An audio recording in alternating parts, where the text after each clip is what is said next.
Warning, what you're about to hear is intended to make you laugh a lot, while also hearing some cool people talk about the cool shit they're doing. If you're easily offended or just can't take a joke, then you should turn this off right now. Otherwise, turn this shit up and hang on. Welcome to the Get Up.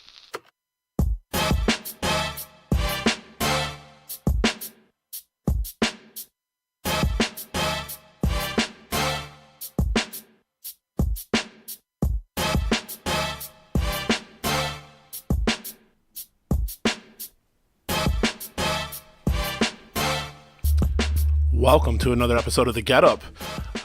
Remember to check us out at www.thegetupshow.com. You can follow us on Twitter and Instagram at The Get Up Show. Also check us out on Facebook at The Get Up Show Podcast. You can listen to us on iTunes, Spotify, Google Play Music, Stitcher Radio, and soon I'll be on YouTube. Other than that, that's The Get Up Show. Oh, you can also reach out at contact@thegetupshow.com if you have any suggestions, want to be on the show. But today, I'm really excited about this one. Today, I am joined by an entrepreneur by the name of Don Ferguson, who is one half of the co-founding group behind... One third. Oh, yeah. Okay. See, most people don't know that, but... All right. One third behind blowing up tequila brand in the Michigan area of Teeq Tequila. Yeah, we're doing pretty good. So we've been out... So I think it was Thursday. We've been out 7 months in the Michigan market. We've already been placed in 180 plus stores, restaurants, bars, whatever like that. So that's awesome. We're doing good. In the last 30 days, we've been on TV. We've been on major radio. I got some other cool things happening right now. We've been in the Detroit Free Press. So, you know, things are really, really looking up for us. And I think it's just an explosion of the tequila. So timing is right. Number one, timing is really good because tequila is getting a hell of a lot of press. So, you know, there's a lot of better health properties with a spirit like tequila because of the agave plant. Really? So the agavins, you know, it's like a sugar that can kind of, it doesn't absorb in your system. So it's not like turning into fat like a lot of processed sugar does. Correct. Okay. So there are some reports out there right now, and I don't know how true they are, you know what I'm saying? But I'll just say I have lost, since I left corporate America, 45 pounds. Ooh, nice. And I'm not saying I'm just doing a tequila diet, you know, so it's not like Fruity Pebbles and tequila all the time. But we're just going to say, is that a coincidence? I think not. Maybe it's the stress level too, but you know, there's a lot of stress owning your own company. Oh, you know, for sure. Of course. But yeah, so you know, it's a probiotic. It is extremely low in sugar, no carbs, no fat. It's only 64 calories per ounce. You know, so there's just a lot of better properties, and I think people are starting to learn about tequila.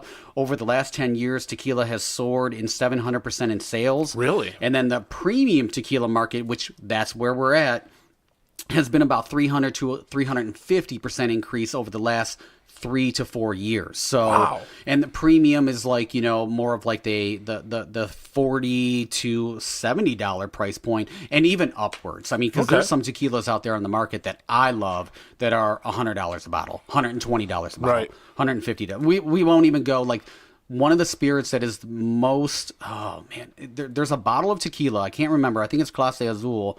It sold for like 1.1 million. Wow. Diamond encrusted. That's crazy. It's nuts. And people, you know, you hear about it with bourbon. Right. Because the bourbon market, it's like, you know, a Pappy Van Winkle is like really only 30, 40, 50 bucks, whatever it is. But you go to a store and it's $1,200 because you can't find it. You can't find it, right. And, you know. Well, that's even like Blanton's. I know like on Teak Life, you had Blanton's on Teak Life. I did. I like Blanton's. Yeah. I've yet to be able to try it. And actually, you should have told me. We could have turned this to a drinking podcast. What's really funny is the gas station down the street, which I was going to tell you. You should probably go talk to them. I know. They carry Blanton's when it was sold out everywhere.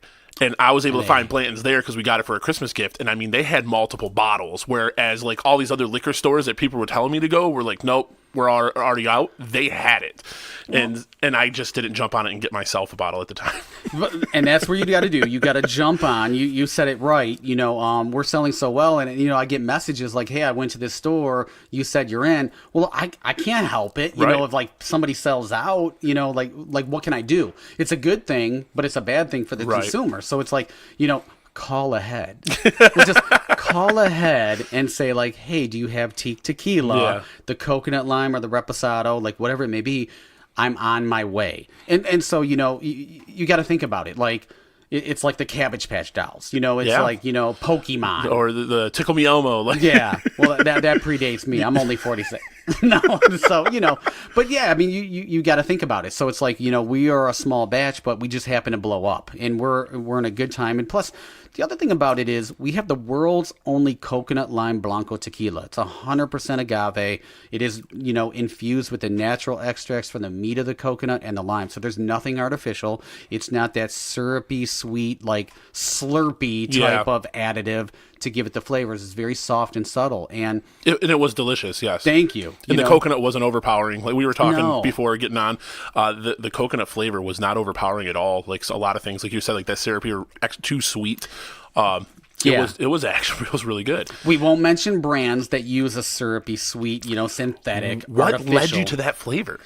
Well, so when I left corporate America, I already had an idea in my mind of what I wanted. And, so going out, like we already had it down, and we'll get into the whole story, but like I went out, I have multiple companies. So I have Teeq Life, I have Teeq Spirits, and then I have another business consulting company called Curious Inception. Oh, okay. So with Teeq Life, I was going out to LA, left corporate America, like a week later I went out to LA. And it was really to do some blogging and some investigating because the number one tequila market is really California. Okay. I mean, they do a ton of tequila sales. That, Chicago, Miami. Unfortunately, Detroit's not one of them, but it's not one of them yet. But, with that, so going out Great mindset, not yet. It is, yes. So going out to California, it was a situation where everywhere I went, their margaritas were nothing but fresh juices. Like they were drinking things neat. They were experimenting with more flavors. And I said, you know what? I think this coconut lime tequila is going to be really good for us. I think it's going to make a splash. And so when we were finally able to pick it up, and it was here, and it had some challenges getting here. But like when it finally got here, we cracked it open, me, my two business partners, and like my best friend, who's basically my brother, we all looked at each other. And it was like one of those moments where it was like, holy fuck, this is good. This is right. This is good. What did we do? And it was like, is this going to be well received? Or is this going to be so far outside of the box that people are going to be like, I'm not fucking with that? Like one of those like ahead of its times kind of thing where it comes out and it's just the world's not ready for it. Right. And we've seen so many things and then they catch on, So, with that, it was, I don't know how this is going to do. And then we tried the reposado and was like, okay, this is really good. This is very different for a reposado. But me in my heart, really loving tequila. And I have in my personal bar probably 110, maybe 105, 110 different brands from around the world. And I'm like, that's a serious love. I like you. If you saw my bar, which if you see, my Teeq Life show on YouTube, you'll get invited into my Teeq Life basement bar, which is my bar. Okay. I mean, that's where I film. I film like in my home. And so all of those brands behind me, and there's a lot that you can't see because it's underneath, but I have a serious collection. And so I am more of an aficionado now. Okay. I am a connoisseur of fine liquors. Right. So it's like if you put some bullshit in front of me, I'm going to tell you, like last night that actually happened. We were at Bahama Breeze and, my man ordered a cognac that started with H. Okay. We're just going to leave it there. And, he was already kind of twisted. He looked and I was wearing a fedora. I was fly. I was looking good. And he looked at me. He was like, I like your fedora. And I'm like, yo, what's up, man? You're like, what are you drinking? And, like he was drinking a margarita. And I'm like, oh, okay, cool. You like tequila. And he was like, well, I just ordered a Henny. And I'm like, well, I guess I just said it. So fuck it. So he said I ordered a Henny. And I'm like, oh, man. Like, it's not a great spirit. I get it. You like what you like. Right. I mean, it is what it is. You like what you like. But, he was like, what do you do? It always comes around. Like, everybody always asks, what do you do? And I'm like, well, I live. That's what I fucking do. I live life. Great answer. So it's like, what do I do? Like, work does not define me. Right. Who I am, that's what defines me. But, I will partake in this conversation. He's a little twisted, and you can't the rationale skills aren't there at that point. You can't really, you're not going to make sense. So it's like, well, I own a tequila company. And his face was like, I don't understand. Like, what do you mean you own a tequila company? Because nobody owns a tequila company. Right. And, so I broke it down. His wife was there, and it turned into a major, conversation. It was really cool, and stuff like that. And we just really started talking about the benefits as much as he could comprehend. Right. Because he was a little, he was good. He was good. He was good, so it's just talking about tequila. Like, people just go to the old standards of like what is a good tequila, but I'm a connoisseur, so I go outside of the box. And you and I were talking about whiskeys, and some bourbons, and it's just like we don't go for the staples. I want to do something, like I want to try something. I want to experience it. And that's what drinking should be. Like I'm 46. I'm well past the point where I'm trying to go to Cancun on spring break and drinking the shittiest shit that I can absolutely get annihilated with, and then the next day wake up and feel like crap. Not remember the dead hooker in my bathroom. And that's I've never been that person that wanted to just get trashed. Like even in drinking beers and stuff, I immediately turned to like more flavorful beers, a craft beer scene, just because like I don't have the intentions of getting trashed. Like that's never the reason why I've drank. The whiskey story for me, how I got into whiskeys more, was actually pretty interesting. It was because of being downtown. But I've only ever been exposed to Jack, Jim Beam, Crown Royal, like the big names. Which most people, that's what they know. Right, and I've never been a big fan. So we went to this bar downtown, this little low-key place, and they specialize in whiskey. And I was recommended by someone else. We went as a group, and the guy was like, if you've never liked whiskey, this guy's going to hook you up and you're going to love whiskey. And he's asked me, what have you had so far? And I told him, just like the big commercial ones. And he was like, which one did you like? And I said, Crown Royal is probably the one that I liked the most. So he gave me a flight. Crown Royal, this Canadian one, Pikes Creek, and then a Jameson, I think Black Barrel. I know that one. Yep. So he gave me those three, and it was crazy the difference when you drink them back to back, the difference in flavor between them. And that Pikes Creek is like a $24 bottle, and it was so smooth and delicious. Like actually, I have a hard time finding it, but that's one of my favorite Canadian whiskeys now. But it was that opened up the door for me, because those tasted so much better than anything I'd ever had prior, that I was like, all right, let me try these. So now, I've got like all kinds of crazy stuff in my cabinet. I'm always looking for ones. I'm going to different shops trying to find ones.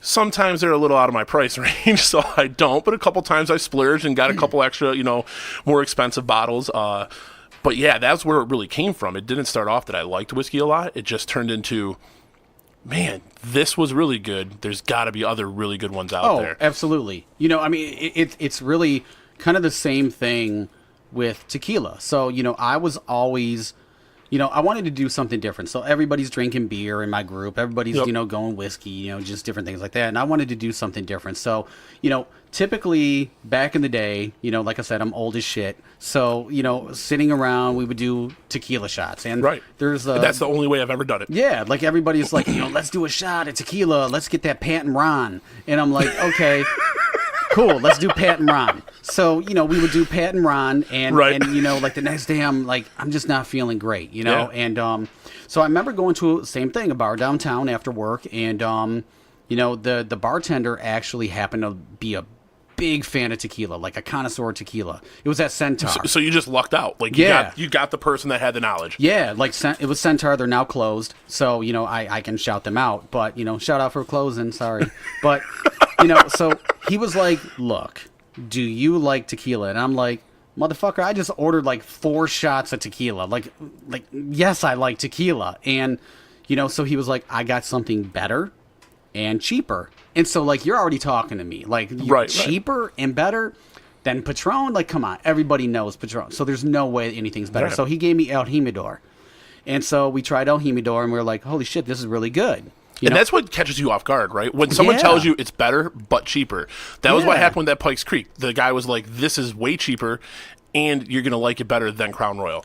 And I did. It was delicious. Yeah, and it's not a knock against anybody and their drinking preferences, but like I was blown away. So we started, we started to talk about tequilas, and then, he told me about Don Julio, and he explained like the difference between Blanco, Repo, and Añejo, Extra Añejo, and stuff like that. So that's when I took it upon myself to really, like you did, let's do some research, because I don't know shit about tequila, and I'm trying to say like, oh, I love tequila. Well, I can't love tequila if you don't even know this stuff. Yeah, I don't even know what it means. So it's like I dug in and started to explore. So Don Julio was my next go-to, and then it just kind of took off from there. And so once I learned like how much like less sugar was in tequila, it was, oh, this is why people get hangovers. So I actually went to a distillery, a vodka distillery, and they do rums and stuff like that out in Chelsea, Michigan. Okay. And that's where I learned the difference between like a dirty vodka and then a clean vodka. And it's just how they distill it, and then they cut it, and they take the dirty parts out, so that way you get the best part of the spirit. Okay. And so learning all this, like researching it, it just was fascinating to me. And then as that happened and I learned and studied, then my taste in tequilas actually ended up going up.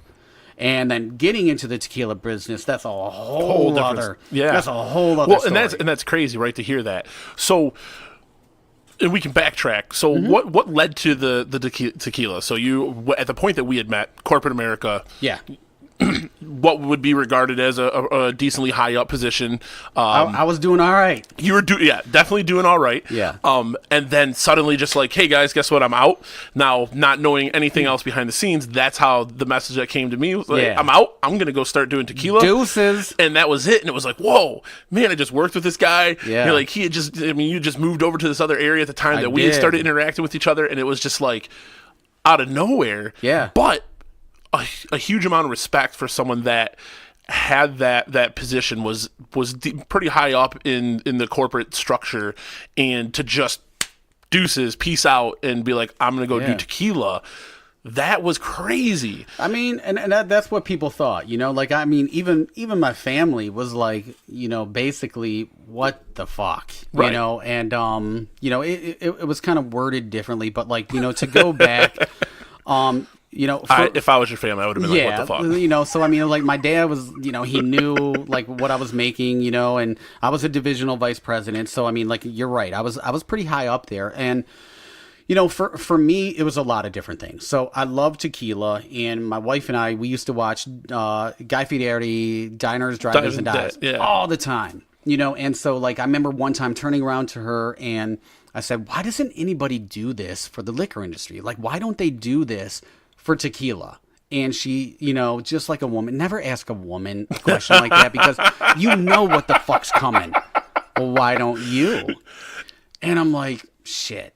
But that's a good question. I can't do this. Like so as a society, a lot of our defaults are to I can't. Oh yeah. Just because that's the way that, we are ingrained, like we are ingrained in society to do certain things. It's like you graduate, you go to college, you get a job. Like this is the plan. You know what I'm saying?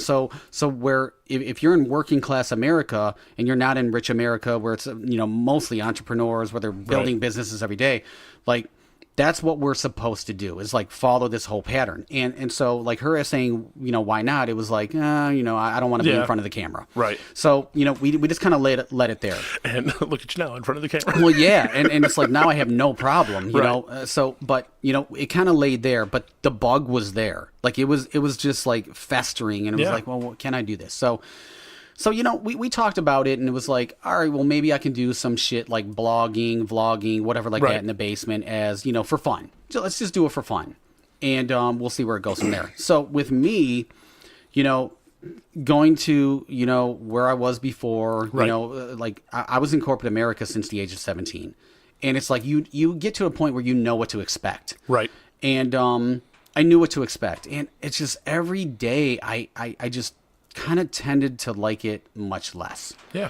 And like so many changes, because corporate is going to change, and I understand it. Business is business. You have to change and grow with the times. I get it. But like, if it's not conducive to my health and my well-being, I don't want to work 14 hours a day for something that I'm not passionate about. Right. Something that I don't love. that turns into, what I always like to say is corporate slavery. I'm a slave to a check. I'm a slave to becoming part of the trap. And part of the trap is what happens is, because I hate my fucking job, I hate my life so much, I buy shit that I don't need.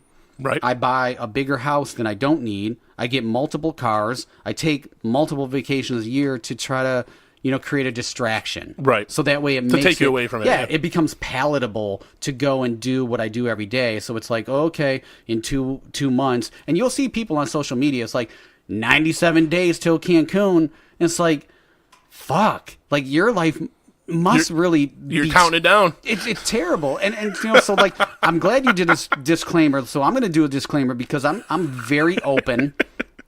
Obviously, I swear, I drank, I will talk. I'm very passionate about business, but I'm more passionate about people fulfilling their dreams and making dreams become a reality. So, if it feels like I'm talking about you, fuck it, I probably am. Just going to lay it out there. But it's really meant to inspire and motivate you to do more in life.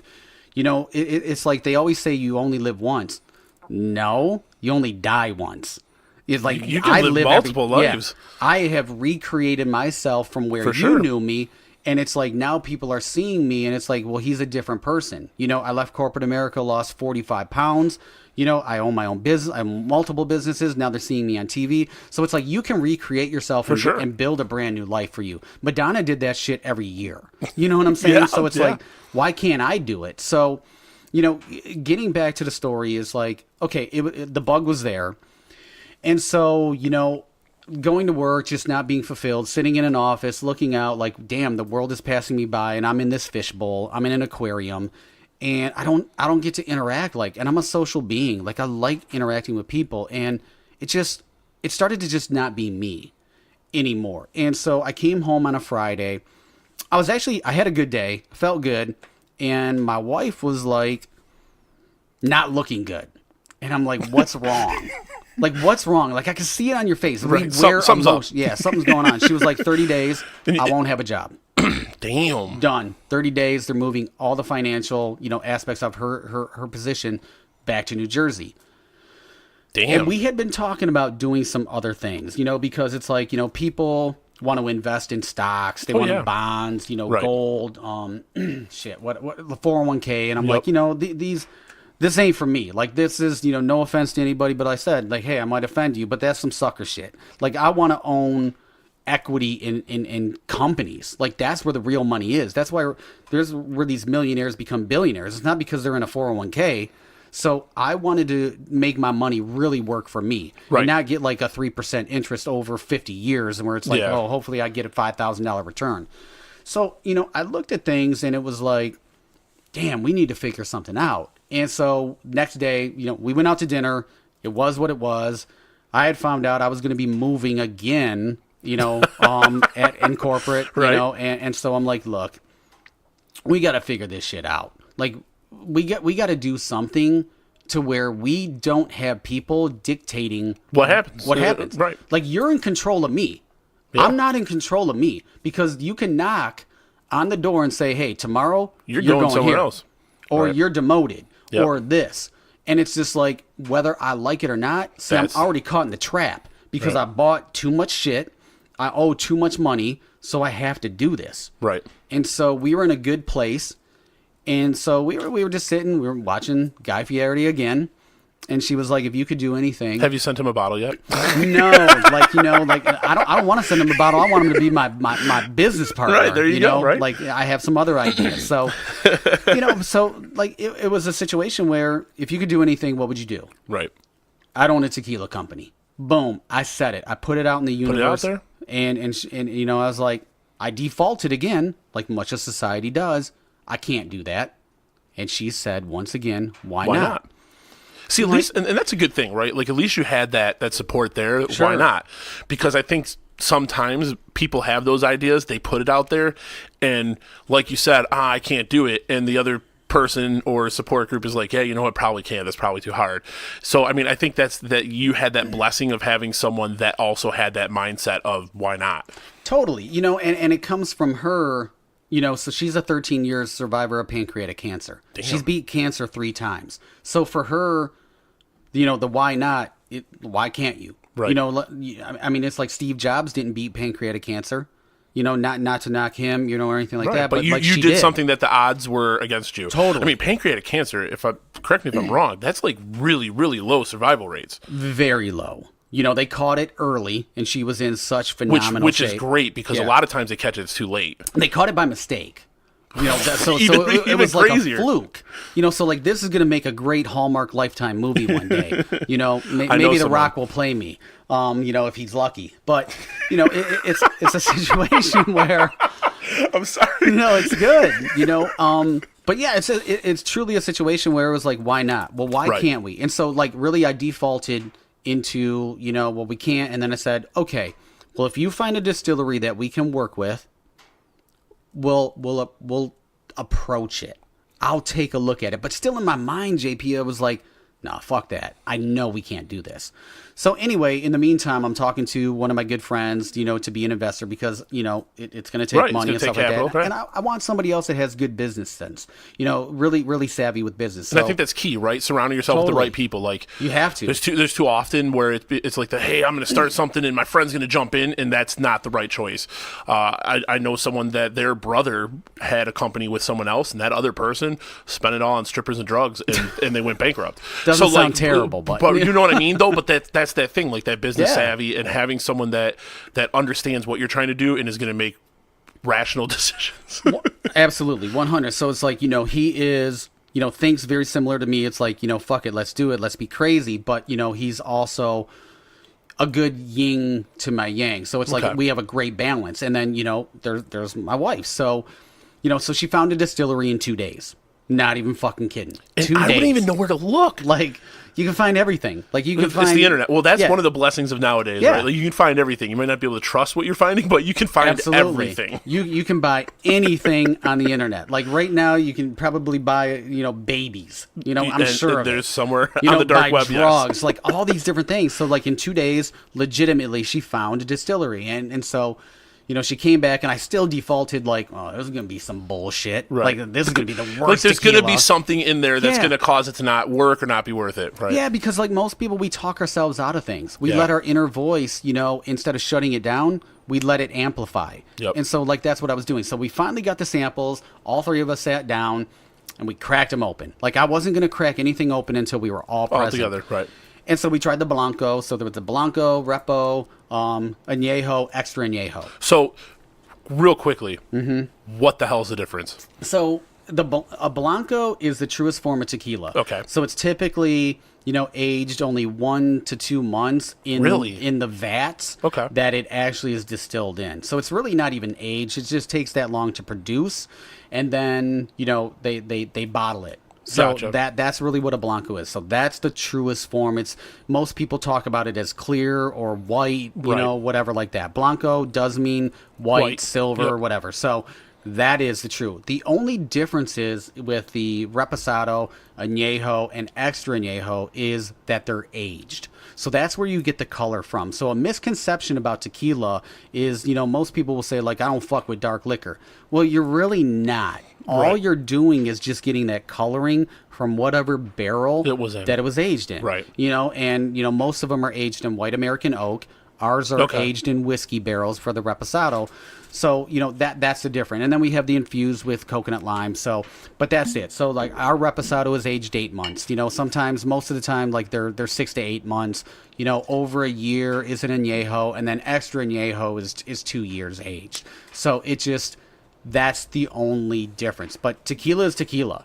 It's not going to be, any different. So, like, I love educating people so that way they understand. Right. And we do have a Blanco coming out. We have a coconut lime. We have a Reposado. We do have a Blanco coming out sometime either this summer or later on this summer. And it is extremely smooth. You're not going to get that pepper to where you need a Tums or, you get acid reflux. I don't suffer that, so I'm lucky. Beautiful. So, it's just not going to do that. And that's the doing the homework part, right? Yeah. Because, like, that was the same way with whiskeys. That's how I was, like, okay, what's the difference, because they're all technically whiskeys, but then there's bourbon, there's Tennessee whiskey, there's Irish whiskey, there's Scotch, there's Canadians, then there's rye, and there's like bourbon and all that stuff. And there's so much that goes to it, and certain areas have specific rules, and it's really crazy to see all the different rules for it to classify as a certain kind.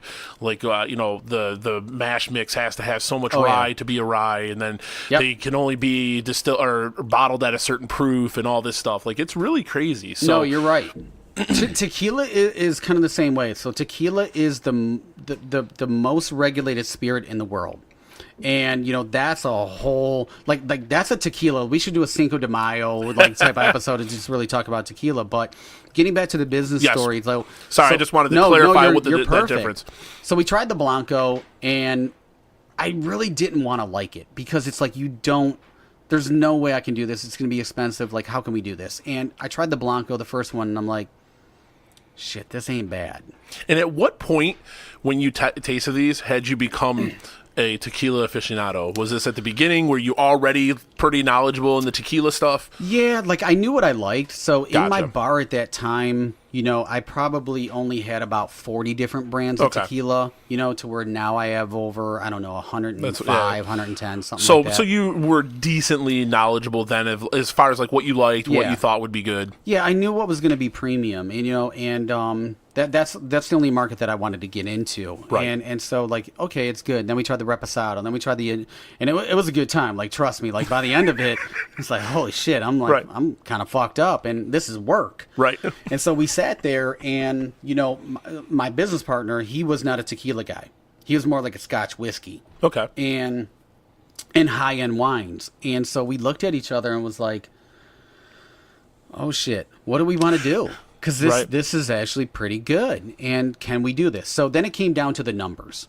Okay. And my wife has an MBA, and then she is also in finance, so she ran the numbers, did all the numbers, anything that you needed, and it was like, this is the number that you need. And it was, once again, well, fuck, we can do small batch and see what it works. And truly, what started out is, let's do this as an investment, instead of 401k, stocks, bonds, stuff like that.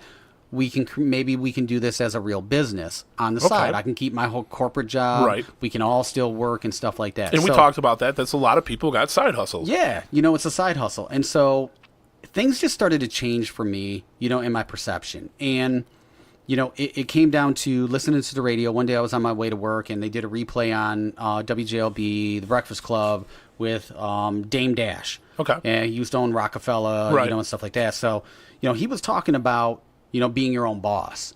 And it just really resonated, with me. It just really, it hit me. It was a message that came out of nowhere. And it was like, working for somebody else, truly the message is you're never going to get far.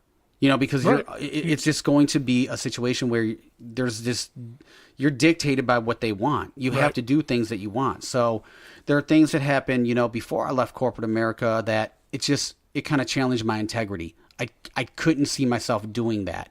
Right. I didn't want to do that anymore. And there was no fun in it. There was no passion. The only passion was the people, because I love the people. Right. I miss the people every day. But other things, I just didn't want to deal with it anymore. So as luck would have it, so we start all this tequila thing, and so this adventure started before the actual leave, because that was one thing. Like I talked to someone yesterday that started a telecom company, and that was kind of the conversation, right? Like, was it fuck it, I'm done, and now I'm going to start doing this? Or did the research and all that stuff? Because sometimes I think people make those snap decisions, just like, screw it, I'm done, and I'm going to try to do this without doing the research or without starting to explore everything. So you definitely had started exploring all of this before making that jump. This was definitely months into it, or months before I left. And, it was like, okay, we can make this work. Let's do it. Let's do small batch. We figured it all out, came up with the logo, all that type of stuff. And, within the meantime, it was, all right, well, this is going to take a while. Like, I don't even know how long this is going to take. Right. So, Teeq Tequila, we're hoping that it hits before, 2019 or 2018, but like, I don't know, because we're brand new. We don't know what we don't know. So it ended up taking longer, unfortunately. So, but with that, just was getting to that point where I was done. And so sitting on the couch once again, watching diners, drive-ins, and dives. Jeez, man, if you're not plugging this guy like crazy. I'm telling you, this is where my best ideas came from, you know. So hopefully I get to meet, you know, this guy one day. And so, you know, it was, you know, we came back to doing this for the liquor industry. Right. And so it was, well, maybe we can. And, you know, so I just started to think about the camera. I had a DSLR. Let's record. I don't know how to do any of this, but, you know, as luck would have it, I just started writing it down, like just what I wanted to accomplish with this, you know, and review tequilas from around the world and really help the agave market, because I figured if I can, you know, in the meantime, help blow this world up or make an impact, then what will happen when my tequila comes out is people look at me as, oh, he knows what he's talking about. And so I get taken more seriously. That's a great way to approach it. And like what we were talking about before, like as far as like I'm not a huge tequila drinker, this stuff is delicious and I could just sip it. That's one thing that I like, because there's a lot of liquors that I don't feel like you could just sip, and that's kind of what I look for. But like when I go to the store, tequila is not the biggest section of liquor. So to me, I would have thought this is a really hard market to break into, just because there's only a few big name ones and maybe a couple of the specialty ones, but that's it. So yeah, I mean, that's like a genius idea to build up that I know what I'm talking about, and then bam. Yeah, and that's really like, and honestly, like I've never told anybody this story. You know, like well, thank publicly. you, thank you for allowing this to be the first platform. Yeah, this is the only platform that I've really shared this story. So. You know, so we knew Teeq Tequila. We knew it was going to be Teeq Tequila. And it was... Where'd that name come from? Sorry. Sitting on the couch and saying, what do you want to call it? And I'm like, I don't know, tequila, Teeq. Okay. Teeq. Because it is simple. It's one word. Yep. You know, a lot of tequilas come out and it's like, habanancho, it's got the like, Spanish flavor to it. Yeah, like you're not going to remember that. What do you remember? Janet, Michael, Prince. You know, like these are names that just resonate, you know, and so you want something that is easy to remember. And then it's like Teeq Tequila, they're so similar. Tequila, it's just one extra E. So it kind of works out. And, you know, so that's where the name, you know, came from. So, and no trouble with branding, making sure, because like that was one of the struggles with this, was finding a name that represented what I wanted to do, and then finding something that was actually available that I could go and buy, like the website and all that stuff, right? Like that was a hard thing to come up with. So, I went through so many names. So when you come in, and this is a whole other business thing, when you come into trademarking anything, 90% of the time, you're going to have some trouble. So those are things like I can't speak on. So there are some things that we're working on right now. But yes, there is, it's a funny story. But yes, there are some things out there. So like Teeq Tequila, the domain, all that stuff, you know, Teeq Spirits, you know, so the other reason why we chose Teeq Spirits as our domain is because we're also an importer. So most people don't know we're an importer now. Okay. So I can. I remember you saying that you were going to get. That was a birthday gift, right? Yep. I want other brands around the world, like, you know, to bring into this country. Right. And, you know, obviously it's a business. I can make money, but I want other people to experience great brands. Right. And I have some fantastic brands, you know, in my house that are rum, you know, that are gin. That you'll be able to import. Ooh, gin. So gin is one of my things. Gin is hot. I got a gin is one of my. I've been on gin for a while. I helped get 15 years. Oh man, like I mean, but the gin movement is strong. It's definitely picking up. Yes, really strong. You know, and so I helped get this gin brought into the country under another importer, and that's where it clicked. It was like, oh wait a minute, like we can do this. You could be that importer. Yeah. So why am I going to give money? Like why am I going to have send somebody somewhere to make money when I can make money off that? Right. And I love doing this. So it's like I want to help people's dreams come true. And this dude, he still messages me like every couple weeks, and he's like, you know, thank you so much. You know, you don't understand. He's a little company in Denmark. Okay. You know, a gin company in Denmark, but it's one of the best gins I've ever had. All right. And so, you know, so sitting on the couch, I'm like, you know, what do we do? Like, how can I present myself? Well, let's create a brand to where I can do some blogging. I was just going to do blogging. Right. And is that where the Teeq Life came from? Yeah. So, you know, I knew the tequila was going to come, you know, it's going to take a while to come out. So how can I play on Teeq Tequila? Well, if you're drinking tequila and you're living a certain lifestyle of sophistication and elegance like Rob Report, you're living a Teeq life. And that's really what it was, is I wanted to create a slogan, are you living a Teeq life? Okay. And so Teeq life came out of that. So I knew what I could do as market and brand, like Richard Branson has done for Virgin.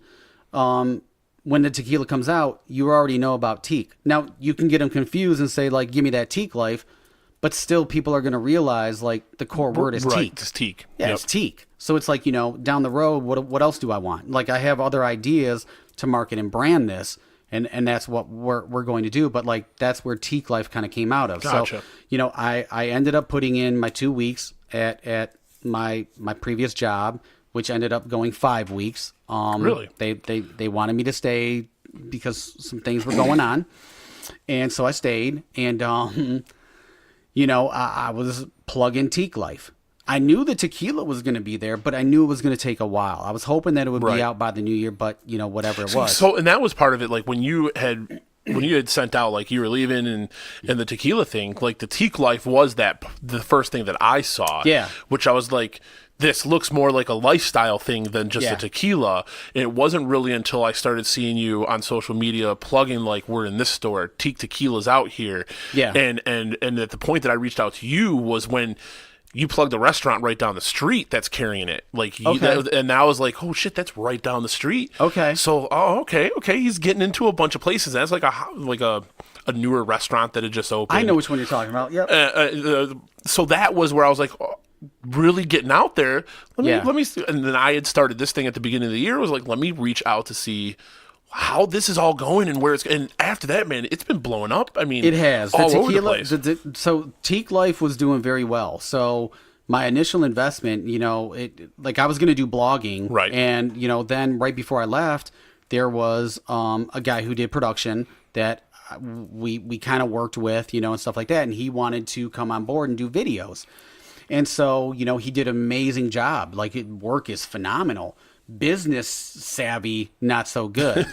and so, but, sometimes you just bring on people and, they were a partner.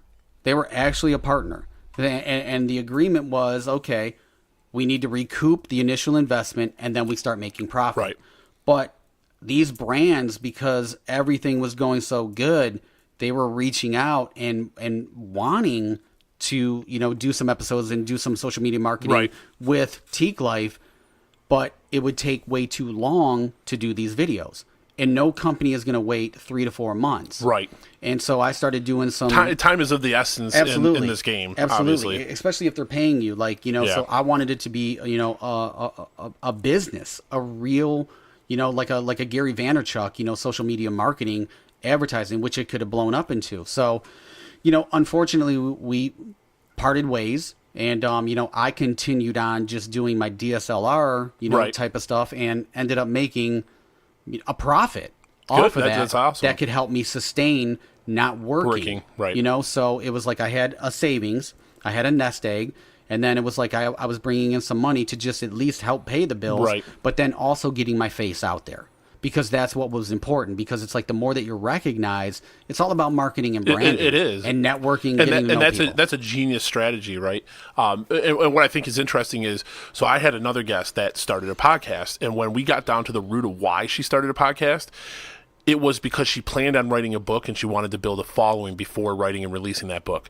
And to me, I wrote a book that I did it backwards, but that was a genius idea of starting this platform. And then what was interesting was at the point that she had only planned to do it for like a season, when she had decided like, okay, I'm done, she had built enough of a fan base that were like, no, you can't stop. You got to keep going. So now actually this thing that started off as a marketing ploy for something different that she wanted to pursue has turned into its own thing and bigger than originally she had intended. So that's a genius way to go about it. Like, let's build this, get my name out there, get my face out there as, like you said, as someone that's knowledgeable about this market, so that when I come to market with my own thing, there's a trust there already. Yeah, and then it would have been multiple companies. So we would have had this, platform to do influencer marketing, content strategy, like all these different things. It didn't quite work out. And then, like, I'm too busy to really focus on Teeq Life. And, you know, I have brands reaching out to me still, and it's just like I can't accommodate it because I don't have it. And you got to pick and choose what's more important. Right. So right now, like Teeq Life, you know, I do a little bit of stuff, but it's more for fun, you know, and different things like that. I've had to turn down money, but, you know, it is what it is. The greater good is getting my brand out there. You know, but with that being said, is like, yeah, I did exactly that. So when the tequila was finally coming, and I knew it was coming, you know, it was... And you went with the distillery that you tried, right? Yeah, we went everything. So, like, it ended up not coming out until August of 2018. August 27th, 2018. Wow. So that's not that long ago. It's not that long ago. So to put this in perspective, it took us 11 months to come to market. And one of the things is like we had a change in presidency. That change in presidency actually made it worse for us because there were tariffs that were levied against, you know, China, against Mexico. Right. Like there were wars. There were some trade wars that started. Stuff. Right. And, you know, so it ended up costing a little bit more. So my marketing budget had to go out the window because we had to pay these taxes, these extra tariffs. So it was like, oh, shit. Well, everything happens for a reason. I mean, that's just the way that I believe. So for me, leaving corporate America when I did, it allowed me to learn social media, to learn the importance of social media. And if you think that you can't build a business, you're fucking insane, because having social media at your disposal and not putting out there like, you know, my dog just raped a rabbit. Like, but don't business put shit, like, you're a brand. You know, and that's what drives me crazy. So it's like, you know, if you're a brand and, you know, I see your brand and then I see, you know, like Mickey Mouse might have fucked Donald Duck, you know, like you're not branding yourself. Right. You're using this for a personal platform, you know, or opinionated. Like I don't talk about religion. I don't talk about politics, you know, or anything like that. I keep to the brand, you know, and my brand is very simple. You know, it's everything focused with, you know, the business ventures that I have, but then also trying to illustrate that you can do anything in this world if you're willing and ready and put in actionable steps to get there. Right. You can do it. Like, I mean, one of my best friends, she lost her job. She was there 16 years. I think I know who you're going with. Yeah. And, you know, so... She got the salon, right? Yeah, she was like my good friend. And I kept telling her, like, Lo, just do it. Do not go back to corporate America. You are going to hate yourself. You're not going to be happy. How do you have this trust? You can't have a trust with corporate America when they can come up and tap you on the shoulder at any fucking time and say you no longer work there. How is that safety? Right. How is that security in a position? And that's all over the place. It's just, if they're going to downsize, and one of the things, with me, it's like I knew eventually it was going to happen because of automation. Yep. I've read so much about data automation, you know, not just robotics. I mean, you look at the auto industry, but like data, you know, just being able to extrapolate data from somewhere, that eliminates jobs. Yep. You know, like, I mean, just think about our parents. Did they ever think we'd have a self-checkout at a Target? I don't. Do you use the self-checkout? I do. I don't. I'm not working that day. Because, here's the problem. Is like the line of their two cashiers, you know, because they force you. It's a funnel. I mean, it's a genius idea. Yeah, they're going to go pick out their groceries. They're going to scan their groceries. Yeah. They're going to bag their groceries. Yeah. I mean, it's like, a genius idea. I rebel. I don't want, like, if I can avoid it, I do.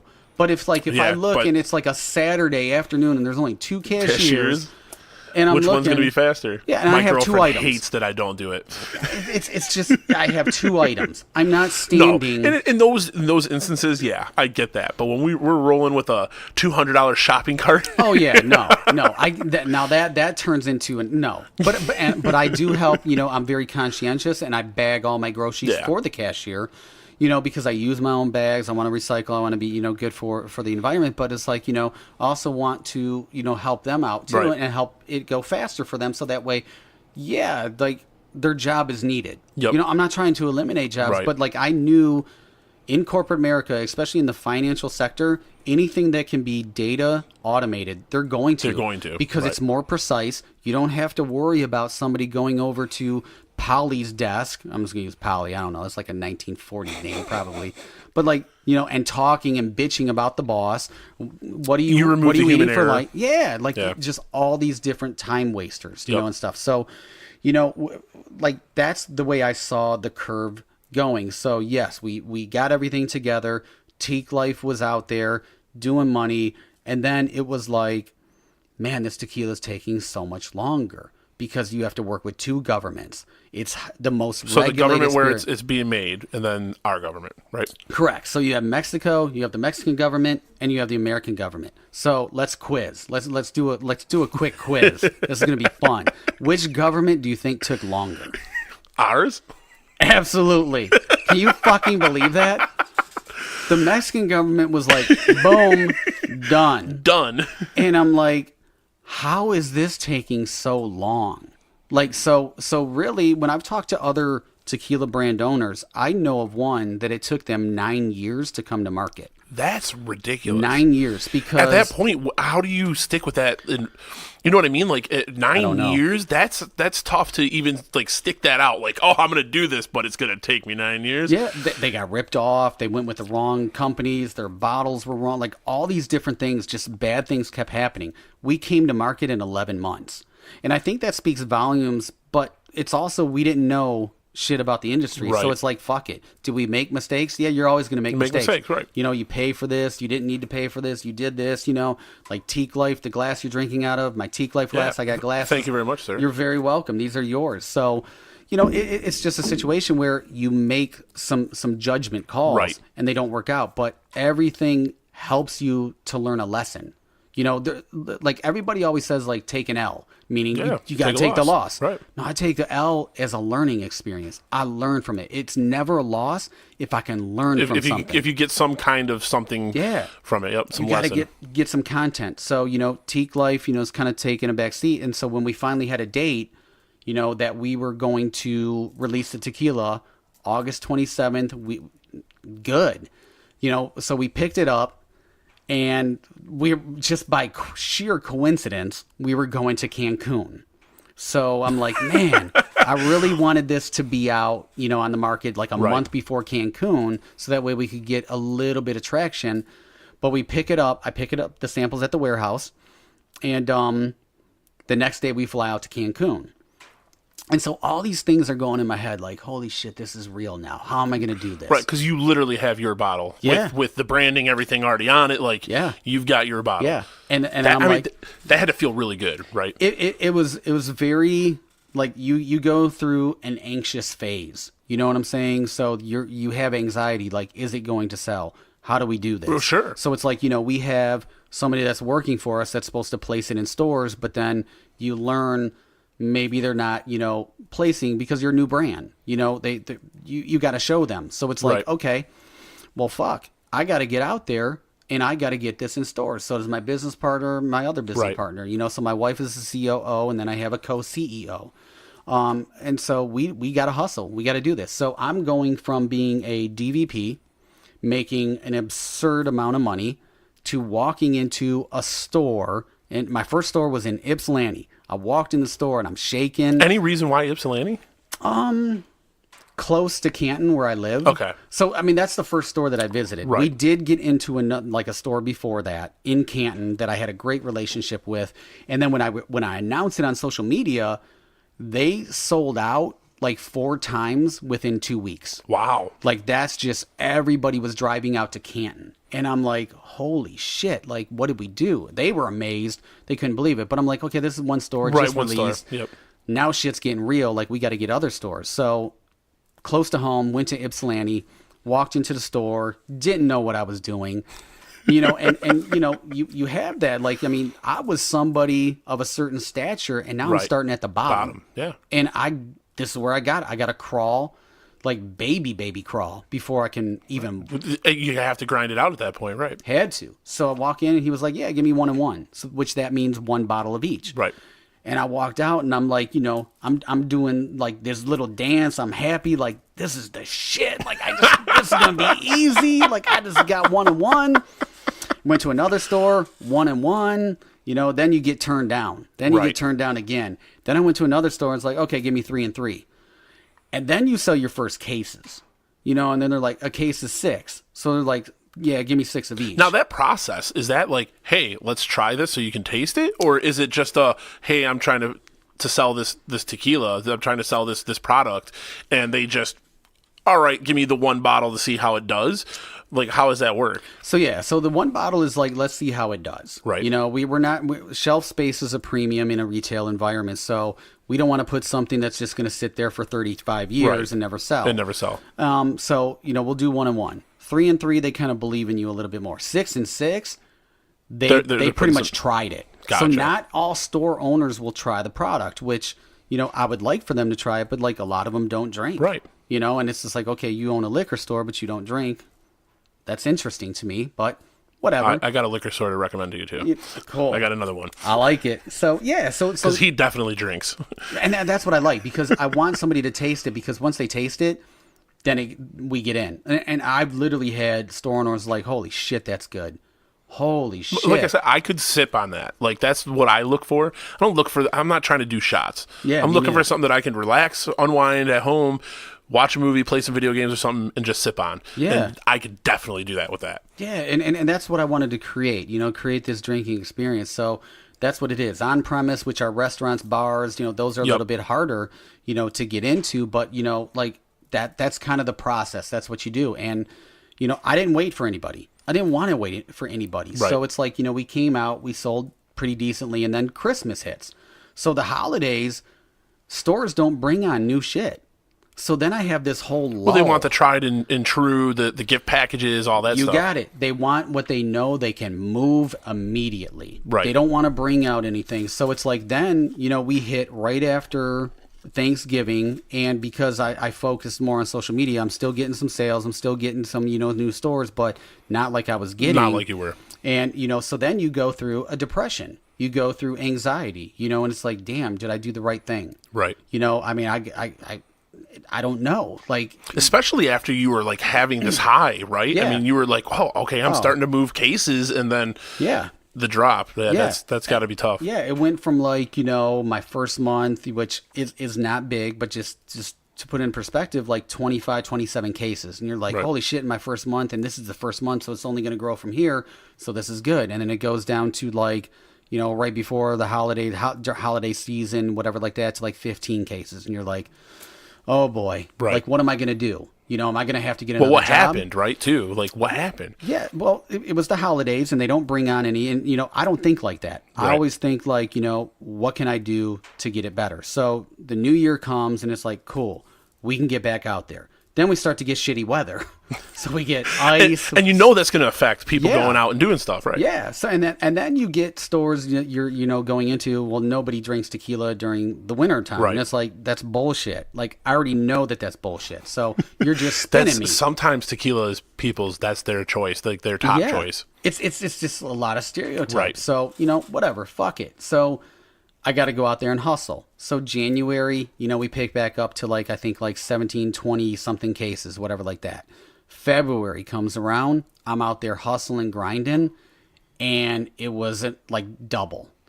And to where like this last month, you know, we're at, I think just over 60 cases. Ooh, man. And we're just getting to the summer. We're Right. just getting. In the summer, I mean, if you want to go with the stereotypes, I mean, the summer is tequila. I haven't hit the boaters yet. You know what I'm saying? Like yeah. all these different aspects, but it's like social media's caught on. So, you know, what happened? We got into local papers, which got Right. shared in, you know, the Detroit Free Press. And then, you know, we get on, you know, Channel 4, Live in the D. Then we get on WJLB. I got something else that's coming Right. that's going to be really big. Which is awesome, right? Because like Yeah. those are huge impact Yeah. things, like being on TV. Now, was there like something going on with your drink pouring or something? What happened there? So the pourers, and this is another company like I'm kind of working with, but like sometimes your pourers don't pour well. So the metal pourers and Right, stuff yeah, like the that. spout that you stick into the bottle. Yeah. So like it wasn't pouring really fast. I don't know if it got clogged up or something dried, so it wasn't pouring. And it's like I shouldn't have put the pour. I should have just poured it right out of the But it's bottle. like it's really weird because you set up for it takes you like 35 minutes to set up for 4 minutes. Right. I mean, that's just really what it is. And then it's like, you know, here's what we're going to cover. Cool. That's everything. And then it's like they only asked one thing of what they said they were going to cover. Right. But it's like it went off. And, you know, to our part, and many people don't know this because, you know, I talked to the producer afterwards. On the internet, it was shared. And here's what's really fucked up. That was the day that happened, and it came out on social media, Right. On their website. Instagram and Facebook went down. Of course. That entire day, Instagram and Facebook went down. It didn't come back up until like 10 o'clock. Yeah. And I'm like, all these shares that I should be getting, I'm not getting. Right. So, that goes into the branding and stuff like that. However, it was one of the most shared episodes that they've had this year. Really? Yeah, it ended up getting, I think, 1,500 shares. That's awesome. And it's just, where it's gone. And that's where I went into a store on Friday, and I have a good relationship with this store, and they said there have been some very prominent and very well-known people in Michigan asking for Teeq Tequila by name. That's awesome. So, I mean, that's got to feel good, right? Well, it does, but then I'm like, well, who? Who? Right, you want to know. And then they're like, well, we can't tell you that, but just let you know. Just let you know. Your message is getting out there. And then people are saying, what are you doing with social media? Like, how are you doing this? And I'm like, this is me. I have somebody that helps me here and there and stuff like that, but like, this is me. So I work, the illusion of being an entrepreneur, it's not all glam. It's not glitz. No. I am on my fucking phone all the time doing social media. Now it's gotten to the point where I get people, messaging me all the time to sponsor this event. Like we just yesterday I got messaged on a Saturday night to sponsor a pretty high profile golf event for charity. All right. And I'm like, okay, can we make this work? It's just all these different things are coming. And it's just because people take you seriously. Right. You get in front of the TV, you get on a podcast, you get on the radio, like whatever it may be, it brings validity to your brain. Right. This is not some bullshit, to where I came up with a lip gloss in my kitchen, and I'm trying to market it and it's just in a masonry jar. You know what I'm saying? Like, I mean, for sure. It's a real business, and you can make anything into a real business. You can make that lip gloss into a real business, but it's going to take sacrifice. Yep. And the sacrifice was, for me, to get 30 steps ahead was to leave my job. Right. Because and that's the scary part, right? Like, it's extremely scary. And I think that's the big fear that a lot of people face is that jump, right? And you talked about it, like you talk yourself out of it, because that's a scary proposition to go from like something that's consistent and stable to shit, I'm going to take this chance and just see what happens. Yeah. A lot of people don't want to do that. And that was like what I said earlier, that a friend of mine, that's his philosophy, is like the 9 to 5s always be there. You can leave that life, try your thing. If it doesn't work, you can always go back. Like those things are going to always be there. And it's crazy, especially to see like what was really impressive to me was, again, it wasn't someone that was like, just doing an entry-level job or basic whatever job and working on the side thing. This is someone that, like, in my eyes or in the company, like, was doing really fucking well, right? I was up there. Like, damn, and you just made that jump. That was awesome. Yeah, I mean, for me, that's inspiring, because that's like... It can be done. If I can do it... For sure. Truly. So, like, to even go back... So I listened to Dame Dash on The Breakfast Club. There was another show on The Breakfast Club, and they had an economist, Dr. Boyce Watkins. And he was talking about having that fuck you money. Right. And, he couldn't say that. He couldn't say that. He was like, F you money. Yeah, and I'm F like, you money. I'm like, F you money? What is that? And then, I had a slow moment. And it was like, oh, he's talking about fuck you money. And so Charlemagne the guy was like, well, what's F you money? It's like, when you get tired of it, you analyze your spendings. So, like, everything it costs for you to live, and you compare that to your savings. So we sat down and we looked at that, and it was like, I realized I had fuck you money for about 2.5 years. And it was like, okay, if I can't make this, to your point, if I can't make this happen in 2.5 years, I can go back somewhere. Right. Like, I have a safety net. Right. I can go back.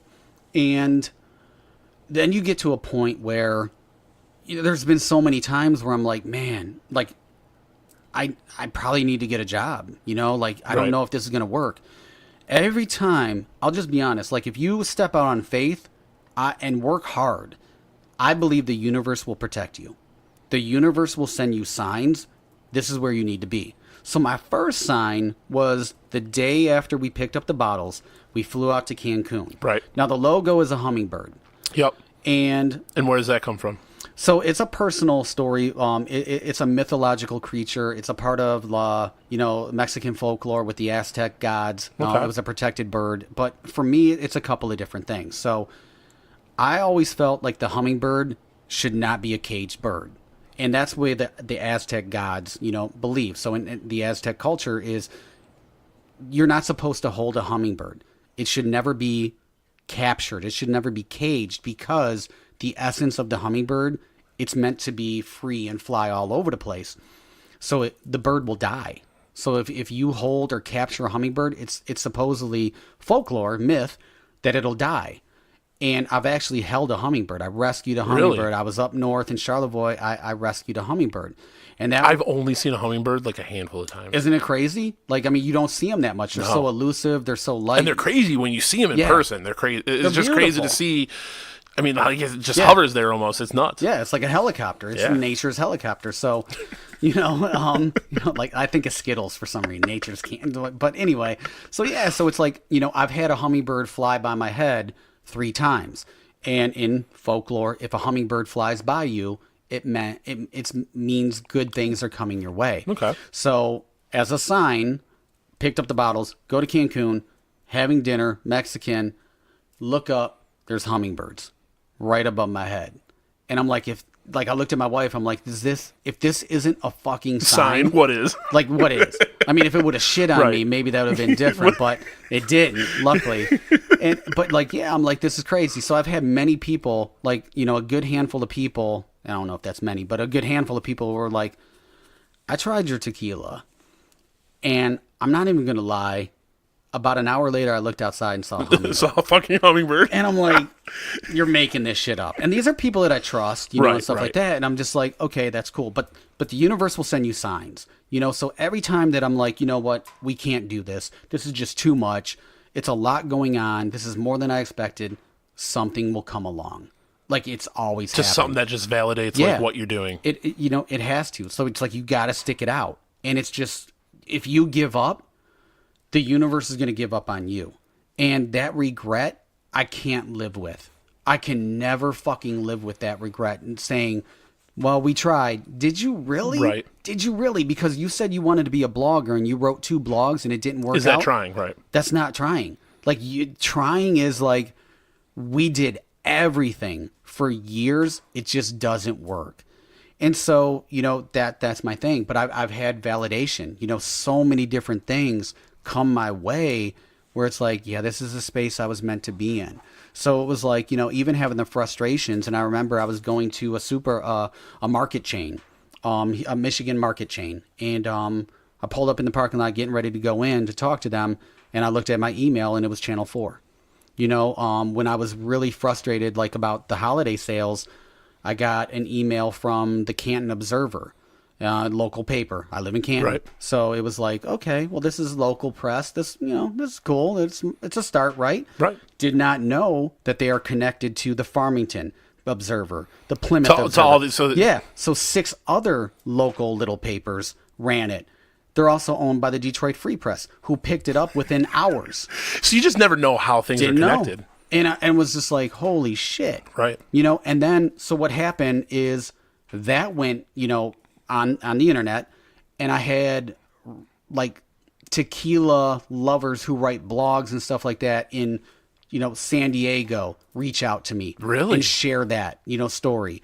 Somebody else picked it up who does tequila, shared it. So it's like, it's all out there now. That's awesome to get that kind of like, and again, like, you just don't know where that's going to go, right? That one little opportunity could just. Yeah. So it's like, crazy. I had somebody, reach out to me. They wanted me to do a store opening. I couldn't. They're filming an independent movie, within the next 2 months, here in Michigan, and our tequila is going to be in the movie. So it's like somebody's going to walk into a bar and say like, hey, let me get a shot of Teeq. So like all these different things. That's such a good. It's crazy. You know what I'm saying? Like, there's a show that's getting picked up by either A&E and Bravo, and there are discussions about our tequila and that. So it's that's awesome. But you have to, be able to network. And so when you get in this creative space, to where you can feel freedom, absolute freedom of not sitting in an office. And that's really where the hummingbird was, is I felt like a caged bird. And I always wanted to be the hummingbird to where I could just fly free and do whatever. I don't work well under restrictions and rules, that are set by, somebody who, really is above me, my boss, who can get fucking fired as well. They're just a supervisor. Right. Really that's if you don't own the company, you're just a supervisor, and you can be. You don't have the you don't have a stake, right? Yeah. Yeah, you're expendable as well. So I'm out here. Everything that I do is for us and pursuing this brand. Like, I don't need to make $1 million. Like, I don't even need to make what I made before. Right. My passion is seeing something that we made successful. Yeah. And then what we can do is help other entrepreneurs become great in their own, scale of business, whatever it may be. I was, Friday talking to a dog groomer who's creating a mobile business with a mobile app to be able to pick up your dog and go bathe it and walk it and all this stuff. It's a whole pet concierge service. And I'm like, I want to be in that space, and somebody else is creating this. I want a hot sauce. Tequila infused hot sauce, like all these different things. All like, right. I want my hands in, right? And it's not to make. I just want to make something of ourselves. So if like you look on the back of the bottle, one of the things is it has a little bit of the story, but then it says create your legacy, right? Because we and that's all like should have a legacy. I've seen that's being like your a part of your branding too. That's on the site. Yeah, to create your legacy. You got to believe in people and what they're able to accomplish, and that's what it is. And then it's like being able to give back to children. So like that's the next phase is like, can we get to the point where we can actually help people, and help kids understand you can do anything, and a lot of kids don't get that support at home. It's like, Mom, I want to be a writer. Oh, we default to, you're never going to be able to do that. I want to be president. You'll never be able to do that. So it's just like, I don't want kids to feel limited. I want them to have that support to understand and know you can do whatever. Because people, like when this was coming out, when I told people I was leaving, it was like, oh, Don's making tequila in bathtubs. Right. His bootleg tequila, like this is never gonna work and shit like that. And it's just like, well, because it's hard to wrap your head around getting into an alcohol space, right? Like, so the fact that you were able to, in 2 days, your wife was able to find a distillery that actually you ended up going with, right? Like, I would have thought that first, I would have known how the hell to even go about that. But then second, I would have thought that like, you would have tried a few before you were like, yeah, that's the one. But to be so impressed with the product right away, to know that, yeah, this is what we just want to do business with, that's crazy. And for it to be so good is crazy too. Yeah, I mean, with that too, it's like I didn't know at that point how many awards this company has won. Really? It's the most awarded small batch private distillery in Mexico. And so it's like, then I learned, and they're good. So it's like we got samples of our Blanco, no problems. It was like, hey, we need 6 full bottles of our Blanco because, now we're entertaining investors. Right. To come on board, let's take this to the next level because I have too many, people asking from out of state. When are you coming to North Carolina? When are you coming to, Tennessee? Like all these different states. And I'm like, okay, we got to figure this out because if there's a demand and people are hearing about it, right. We got to you got to meet that demand somehow. Yeah. So those are some of the things. It's like taking it to that next level. But like, it's very surreal. I'm very humble, and it took me, rightfully so. Like I'll just admit it. I was an asshole because I made so much money. Like I buy anything that I wanted. Right. If I wanted to go buy, a $4,000 watch, fuck it, I'll go buy one. If I wanted to get this type of car, or if I wanted to take 8 vacations a year, I can do it. It doesn't matter. And it's like, you get humbled, and so leaving all that behind, I realized what's more important in life, creating a legacy and helping other people, creating something of your own that you can be proud of. And that's why I am so, like with Curious Inception, which we don't really talk about too much because I'm so busy, but that is a small business startup company where I just want to take the average person, that has a dream. Who's got a dream and an idea. Yeah. Right. And let's say, okay, this is what you need to make it work. Is it better for you to be an LLC or an S Corp, right, or a corporation with A and B shares? Like, is it better, like what, like tax wise, like, your trademark, copyright, all these different things. Like, this is what it's going to take. I've had people reach out to me about getting into the liquor space, And when I tell them, like, okay, don't even fucking approach it unless you have about 80 grand. Whoa, I didn't think it was going to be. What did you think? It was going to be like $4 grand? What are you making, Capri Suns? You're just going to make, a bag. Sure. Now, let me ask you this then. So with that, how often do you get approached, or have you entertained someone that had an idea, but there's the motivation isn't really there, where it is just a dream, but the ethic, the work ethic, the willingness to grind it out isn't there? Because that's one of the things that I've seen. I've seen a couple things. I've seen the people that have the idea that just don't have the initiative to do it. People that do, and they really do try. Or I've seen people that just have talent that they just let it go and they just waste. That part really frustrates me, because I know some really, really talented people that have just stopped, and that part kills me, because it's like, man, the things that you could accomplish or what you could just do with that is amazing. No, I mean, you. That's one of my pet peeves. Is like, there's so much that people can accomplish, but we get caught in the trap. Right. And the trap is worrying about what other fucking people think. And I'll even go beyond that. It's like buying shit that you don't need to make you look a certain way. So it's like, all my money goes into the business, right, and sustaining, what I need, my house, my car, food, like stuff like that. I don't have luxuries anymore to where I would go out and spend $2 grand on it.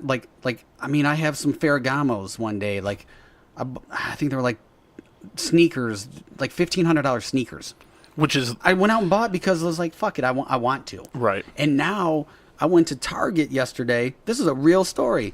And they had a spring jacket on clearance for $10. And I looked at it and it was like, do I need it?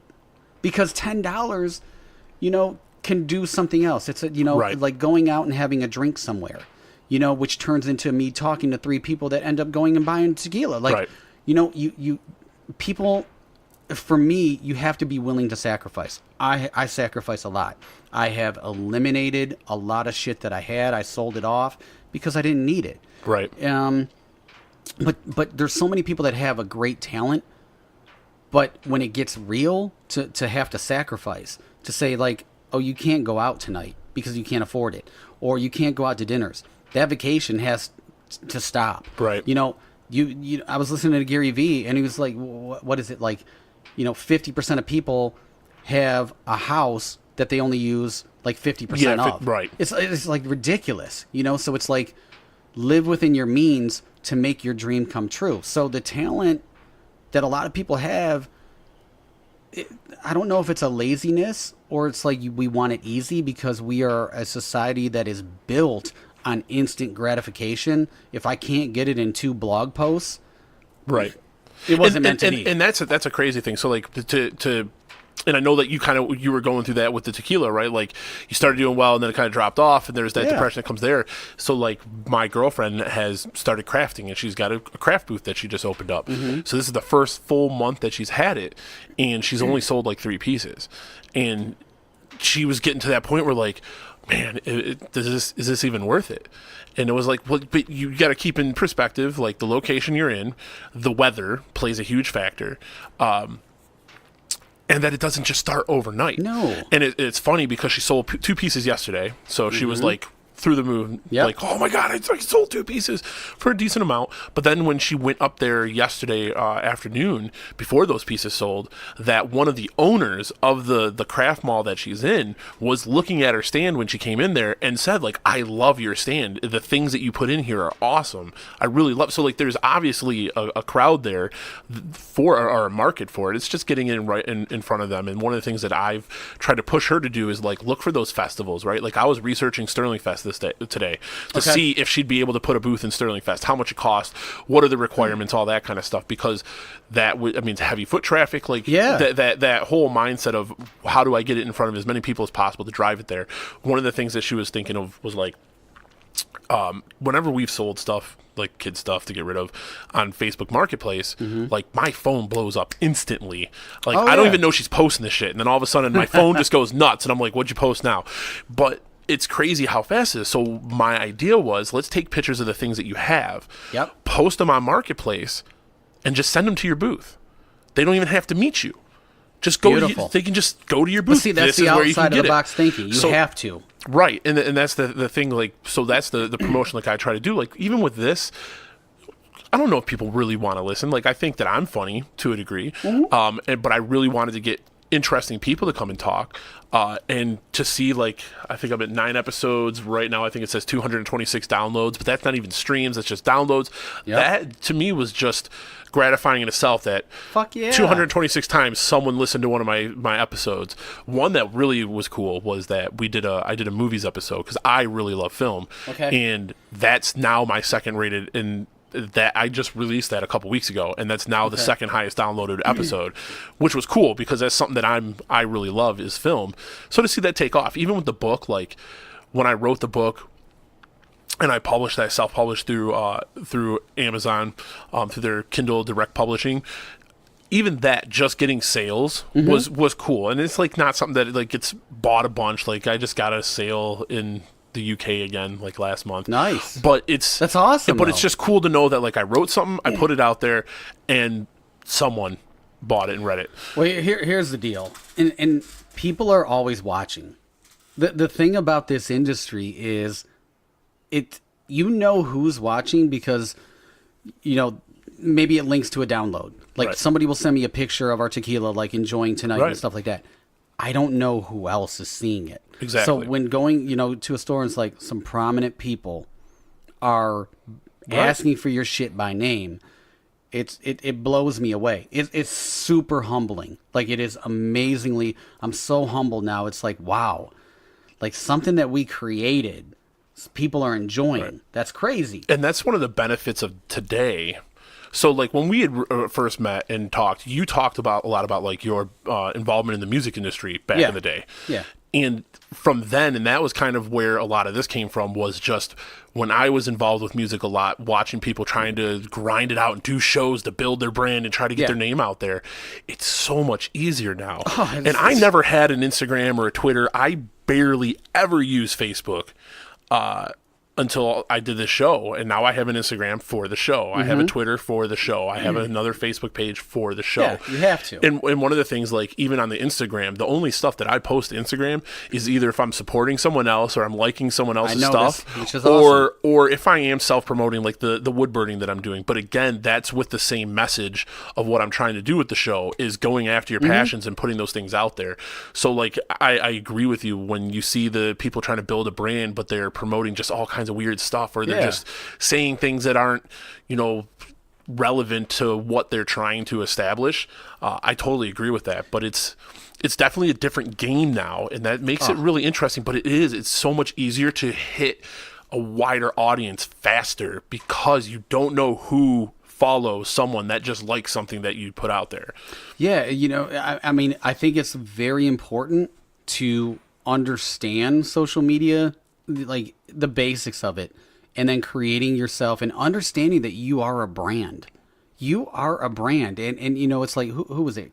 Kathy Griffith, whatever her name is, like, you know, she's a brand. Right. And then she did a very terrible joke, a beheading, right? You know, and come out, and it killed her. It killed her brand.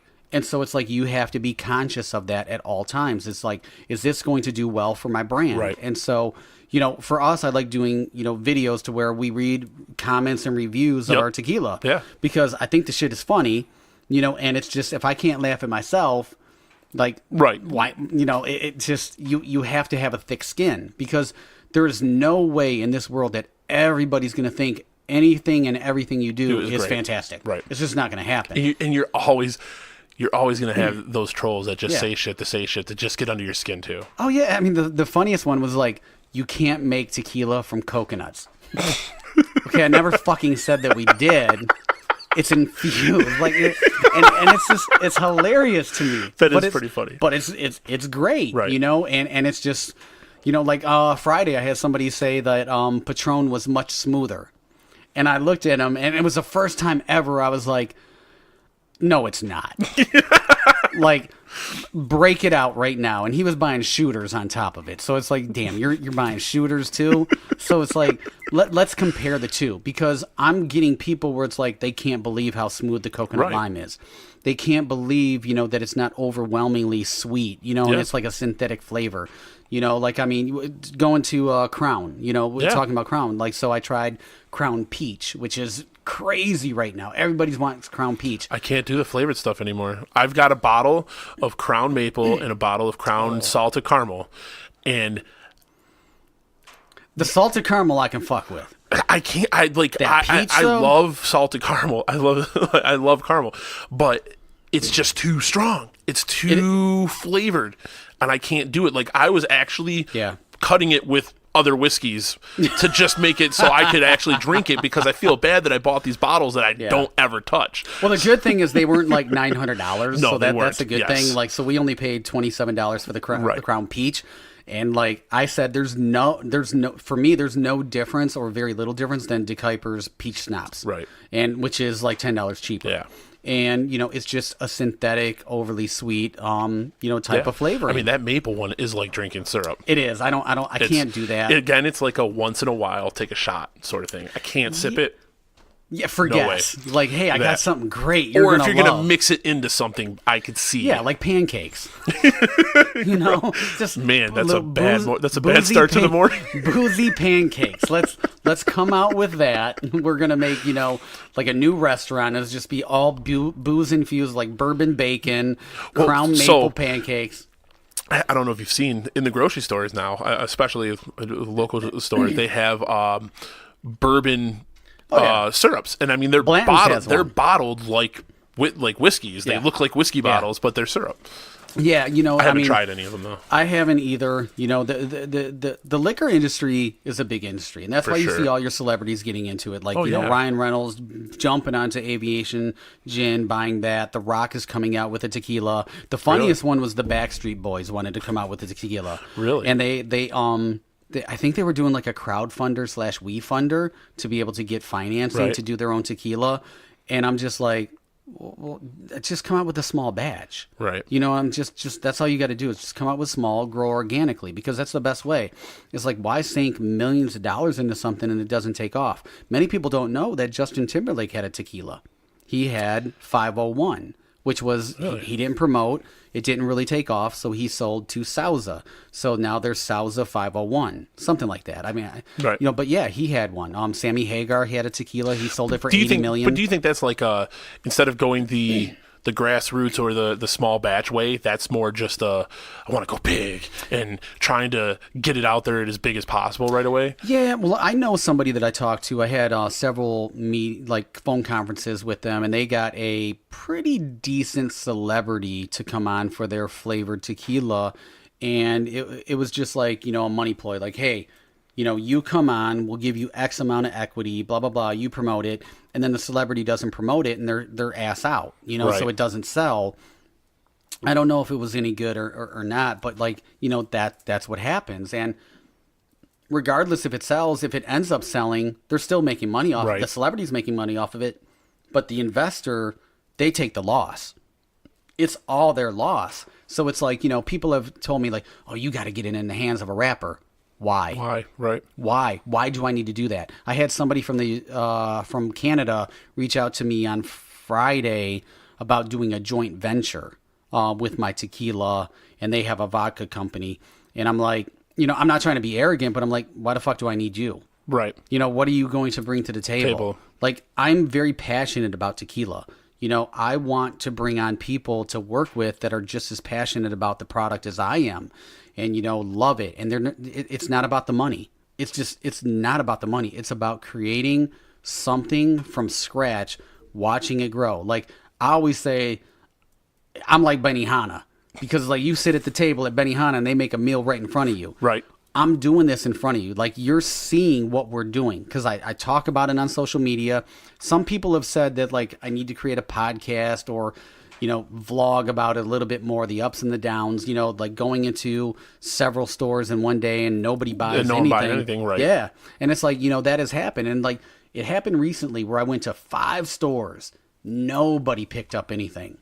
And I was so deflated. So like your girlfriend, like I was so fucking deflated. And I'm like, man, but wait a minute. And so I had to pause. Like when you step outside of yourself and you pause and you think about it, and it's like, well, wait a minute. I know this one store. Let me go visit them. Visited them. They bought 4 cases. I would have never made that with the 5 stores that I visited. They would have probably picked up 3 and 3, 4 cases, like done. Right. And so like I even had, so like there was a customer there and he was like, oh, what are you guys doing? You know, I'm talking to the owner of the store. Oh, tequila. And he goes, oh, I like tequila. I go, you want to try? He tried it and he was like, are you carrying it? I want a bottle. And I'm like, there it is. So once again, the universe sent me a sign like, you know, Don, this is where you need to be. So you got to pay attention to them. And we don't pay attention to them enough, you know, to give us that confidence because it's a struggle. Right. You know, so it's like, you know, like my Facebook page in 7 months, like we're almost at 3,000 fan pit likes. And that's big because all I target is Michigan. Right. If I open this up to the nation, I'd probably be at 10,000 likes right now. But I only focus on Michigan because that's who can buy it. Right. Like, it doesn't make sense to target, you know, Oklahoma. You can't buy it. Right. You know, and then I'm going to field questions all day like, when are you coming to Oklahoma? It's like, never. Because you guys don't drink tequila. Right, right. Like, I know my stats. Right. You know, I went into a supermarket, you know, big chain. And they were like, millennials don't drink. The young people don't drink tequila. And I spouted off some stats so quick, she didn't know what to do. And they ended up, you know, saying, okay, get a hold of our corporate buyer. Yeah, I know my shit, you know, so it's like, Right. this is Well, real. and you have to. If you're in this space and you're trying to break in or trying to establish yourself in that space, you have to know those things. Mm-hmm. And I think that's a key part to being successful, right? Is being prepared, doing that homework. I think there's the tendency to not have done all that research and not know all that stuff because that could be very well something that you get right. And if you wouldn't have known those stats in that moment, I mean, you wouldn't have been able to turn that around and get that contact. Yeah, you know, it's like you have to know your business. You have to own your business. So, you know, it's very vital to the essence of being a company, to being a brand. And, you know, it is viewed as safe to work for somebody else because they have to, they take care of everything. But how many people do you know, like if your end goal is to live a good life to where, like right now, I can go on vacation and work wherever I go. I can go to Bangkok. I don't know why Bangkok just popped in, but whatever. I can go to Bangkok and actually work and do social media marketing and hit everything that I do there. All I need is the internet. Right. And so it's just, if you want to get into, I just don't know many people that worked for somebody else that didn't have, you know, an ungodly amount of stress that made great money. Right. They go hand in hand. Or even some kind of regret, just like, why didn't I take this other chance? Well, that's the worst thing is what happens, and I watched a great documentary to where you spend 20 years of your life. You spend 20 years of your life at a company, and then one day it's gone. Right. And at 49, you have to start over. Where do you go?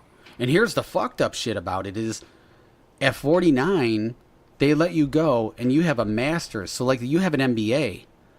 They don't want to pay you. Right. So it turns into, I can't even get a job at FedEx or UPS because I have an MBA. They think I'm going to require... Which is crazy because the idea is you got to go get that master's to get the good job, but then it's the flip side of the, well, you have that master's, you're going to ask for too much, so we're just not even going to look at you. Yeah. And I don't think that part ever gets really talked about. You know, the grind, the hustle, the putting in the work, you know, everything like that. Like you knew my position. Yeah. I don't have a degree. I do not have a degree at all. Right. And you know, so it's like back in the day, this is my second business. I co-owned an independent record label here in Michigan. And, you know, I worked, like my first show that I ever put on was with MC Breed. You know, that's showing my age, you know, but like I have unreleased tracks from Eminem. You know, we can never put out, you know. My business partner, unfortunately, with the record label passed away about a year ago. But it's like, you know, I've worked with some of the best people, you know, in best artists in Michigan. And it's like, that's where I learned how to market within, like, making a dime turn into $1. And that's really what you want to do, is like, you have to do cost effectiveness. And so most people look at it like, well, I can't. It's always that default, I can't. Right. Well, yes, you can. And social media, to your point, it just makes it so much easier. If I would have had social media back when I was doing this, I might be in a different position. Right. You know, but I mean, I'm in a space where it makes me happy. Like, I enjoy what I'm doing. I love business, you know, and it's just, there's so many resources, you know, available to people. But, you know, you got to be able to figure out where your time is going. And, you know, most people, like, I've had several people reach out to me about creating a business, talking about it, you know, and then I follow up because I want to see how they're doing. Right. And it's like, oh, I started this, and I never hear from them again. I never see shit, you know, and it's just like, why are you letting yourself down? Why aren't you taking the time to create this for yourself? And it is extremely hard to work a full-time job and do a side hustle. For sure. If you can do it, congratulations. It's fantastic for you. You know, I applaud you, but it is very, very difficult. The key is to get your side hustle to the point where I'm like, I need to make a decision. Right. Because my side hustle is doing so well. Do I go out on faith? Do I take that next step? And most people stay where it's complacent. And before you know it, something happens, and it's that regret. Yep. Fuck. Why didn't I do it? Because an opportunity is going to pass you. Yep. If I did not do, you know, Teeq Tequila, Teeq Life, all these different things, I'd regret it. And yeah, people thought I was crazy. You know, the other thing about it is, then you can't relate to other people. So I can't relate to people bitching about their jobs anymore. Right. Like, I was at a party one time, and it was like, you know, a friend of a friend of a friend, and we're like, hey, and, you know, how you doing? I haven't seen you in a while, blah, blah, blah. And like, how's work going? Oh, fuck, I should have never asked that. That was a half-hour conversation of, like, my boss sucks and all that stuff. And I'm like, I don't have these problems. Like, I don't have this shit anymore. The gossip and stuff like that, like, I can't relate to that anymore. And I'm not saying that that's good or bad. I'm not judging anybody, but it's like, if you're that unhappy, what the fuck are you doing to figure something else out? I don't want to be unhappy. But is it just because that's what's been ingrained, right? That's that's what the goal has been. It's been to do the school, to get the college degree, and then get the good job and live in corporate America up high. And it's the commonality. Right. You know, when people find out where I was, what company I left, like, all these things are like, are you crazy? Yeah, but you don't understand. Like, there's a price to pay for everything. For all of it, yeah. You know what I'm saying? There's a price to pay. Like, you have to compromise yourself. So it's like, if you're making $180,000 a year, there's a price to pay for that. And that price to pay is you're on call. Doesn't matter. Like, I remember email chains Saturdays from 9 a.m. to fucking 6. So now I'm working 6 days a week. I get one day, you know, doing what I need to do. Yeah. And then it's like, tell me, like... Not even that, when you went home at night, and it keeps continuing, yeah. Oh, yeah, like, there was time midnight. Yep. You know, on a spreadsheet. And I was always back to the office early. You know what I'm saying? So, like, or working retail. There were times where, like, during the holiday season, I would work till 11 p.m. and have to be back at 6 a.m. How? Right. Really? Like, 4 hours sleep during the fucking holidays? So it's like, that's the reality of it. But, like, what are we going to do? We have to pay bills. Yep. And I wasn't thinking outside the box. And you get in that trap. Yeah, and that's what I call it. It's just the trap. And then what we do is, to make ourselves feel good about it, we go out and buy a Louis Vuitton bag. Maybe not you and I, but you know, but like, we go out and buy some $2,000 Ferragamos, or we take a vacation that is $10,000 because we owe it to ourselves because we work hard. Or we get our tax money back and we go out and buy an 85-inch screen TV because we owe it to ourselves for working hard. Well, that fucking $2,000, $2,500 can start a business. Yep. Because I know several big people. I think it was Damon John who started FUBU. His initial investment was extremely low. You can do it, but you got to think outside of the box. And you got to be willing to sacrifice. And there's been many times where I've stayed in. You know, I can't go out. Right. I've told people, like, hey, let's go get a tropical smoothie. Can't afford it. Yep. I can't afford a tropical smoothie because I got to put it into my business. Right. But, when I'm, doing well, enjoying what I do and loving life, and maybe I'm making 50 grand a year, you're making the same, but you're miserable. Yeah. Snow day, it's ice. I can do all my work from social media, like Right. all that stuff. I can make business meetings, like all these different things. I can do that. And it's just like, sometimes they expect you to go in. Doesn't matter. It's Right. retail. Yep. You got to be here. I don't care.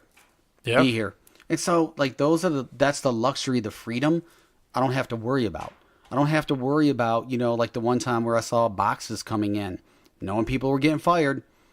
Don't have to worry about that. Right. So, like, I'm not, bashing, corporate America because it fits well for some people. This entrepreneur life is not for everybody. Right. It is a very tough, stressful, depression, all these different things. But those highs, like when your, girlfriend got those 2 sales, those highs are amazing. Oh, she was running up and down the hallway. Yeah. Yelling with her hands up in the air, giving me high fives. So imagine when it's 4. Right. Then imagine when it's 10. And then what you do is like, like one piece, because you do your inventory and you're like, okay, this piece sells really well. I'm going to make 10. Right. And then I'm going to advertise on social media. I'm going to throw it up on Etsy. And then Yep. those 10 move into back orders of 20. And then you have a foundation of a business. Right. And that's what it's all about. And for her, I mean, it's not even about making the money so much. It's more just that she enjoys doing the crafting. Yeah. I mean, even with this, like, this isn't profitable at all. For now, would it be nice if it could turn into something? Sure. And, I mean, realistically, I do this right now. This is just because I want to help build something, Yeah. help those other people spotlight them, those people that are really doing it. Like, that's the differentiate, like, the difference between the talkapreneurs, is that what you call them? I call them Wantreprenuers. Wantreprenuers, Yeah. is like the people that are really doing it versus the people that just say they want to do it. I have that problem just with lining up guests. There are plenty of people that I've reached out to. Hey, I'm trying to do this podcast. I see that you're doing something on the side, or this is what you're focusing on. Would you like to? Oh, sure, no problem. Can't nail down a date like that, or just don't show up. And wow. So I mean, and that's just something that happens. And again, it could be just that entrepreneur spirit, like they want to do it, but I think there's also a tendency to wait for the perfect moments for things. There's never right? the perfect moment. I think a lot of people will get stuck in that, where they're just waiting for certain things to line up or to be where they feel comfortable. And like you said, like, a lot of times that may just never come. It's not. There's never a perfect moment. And you just have to go for it. Yeah, you just have to, like honestly, I mean, like I said, leaving where I was, there was no perfect moment. And, have I thought about it, in hindsight? Yeah, many times over. Like, damn, did I make the right decision? Right. I see people doing vacations and shit like that. But it changed. Like, things started to change when people are like, oh, shit. Like, I mean, on WJLB, like, I had a couple of messages. I hear you on WJLB. Yeah. And I'm like, yeah, that shit was fun. Like, hanging out with iHeart Studio, Right. standing on a stage like 2.5 months ago that Snoop Dogg was on. Like, that's weird to me. Like, it's just crazy. Right. And then when I have people coming up, and, like, I mean, like, growing up, I love rock music. So, like, I was hanging out with Doug Podell, and like, he used to be on the radio. Like, And you would have never had those experiences had you would have just he's stayed. a cool ass dude, and he loves tequila. And I'm like, boom. Perfect. So this match. But it's like, meeting people like that, hanging out at parties with, some people from Fox 2. That you see all the time, and they're like, this is amazing. Right. And it's just, I would have never had that, Yep. I mean, and it's not like bragging or anything like that, but it's just, what it is like taking the chance. You never know where it's going to lead. Right. And that's the part, like, you have to just take that jump. Yeah. I mean, I think to a point you could wait till you have certain things in order. Like you said, doing the research and starting that point before you made the leap, like, that's just smart business, right? Well, yeah. And the same thing with most things that people get into, like with doing this, like, I'm not going to make that leap till I know that I have a solid foundation of viewers and that I could actually start promoting. I know people that are employed that I could start doing advertisement spots. I could probably talk to them now and start, but I don't have a big enough fan base to warrant that yet. Yeah. Right, yeah. And that's the mindset you have to have, right? Like, I'm not there yet, but I'm going to get there.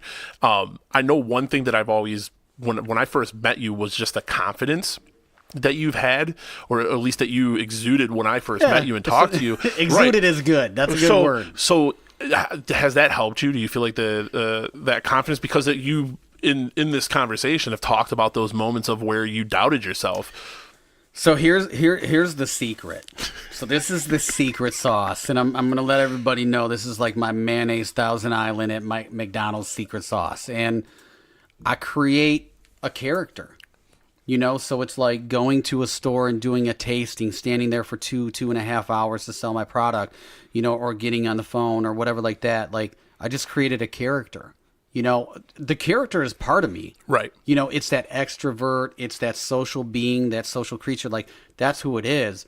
But it's like, yeah, I mean, I would love to be able to say, who I had a meeting with recently, and it would blow people the fuck away.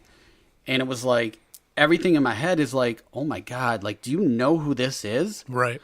And I'm sitting at a table and it's like, you gotta be you. You gotta be you. But like, you also have to become a character in a way. And meaning you have to be focused and just say, like, everybody's real. But like, when I do a tasting, like, I mean, I step outside, because it's like, it's a confidence. But it's like, you never know how people are going to respond. Like, I walk into a tasting, is somebody going to buy a bottle? I might not sell any bottles. Right. And the last 3 times that I've done that, like, we've sold out. And I'm like, why the fuck did I think that? But it's like, I turn into this character where I want to have fun, because I want to tell a little bit of my story, but like, I want people to appreciate, me as a person. And it's like, when I'm on TV, it's like, oh shit, I met that guy. Right. And it's like, I'm never too big to where you can't, talk to me. Like, I mean, that's just what it is. But it's like, the secret is if you feel that you can't do something, you have to create a character. And that's honestly, I got it from Beyonce. and it's not the dance moves or wearing the leotard or whatever like that. She is Sasha Fierce when she goes on stage. Right. She's an alter. That alter ego. Yeah. The one that can do it. Yeah. And that's what it is. So it's like, at home, I can have all this anxiety. I can have depression, and all these different feelings, But like, when I step outside of those doors, I'm not. You got to turn the game face on. I don't know if it's D Ferg or, like, right. And at home is Don Ferguson. Like, I don't know, like, what it is, but like, I know this is what is expected.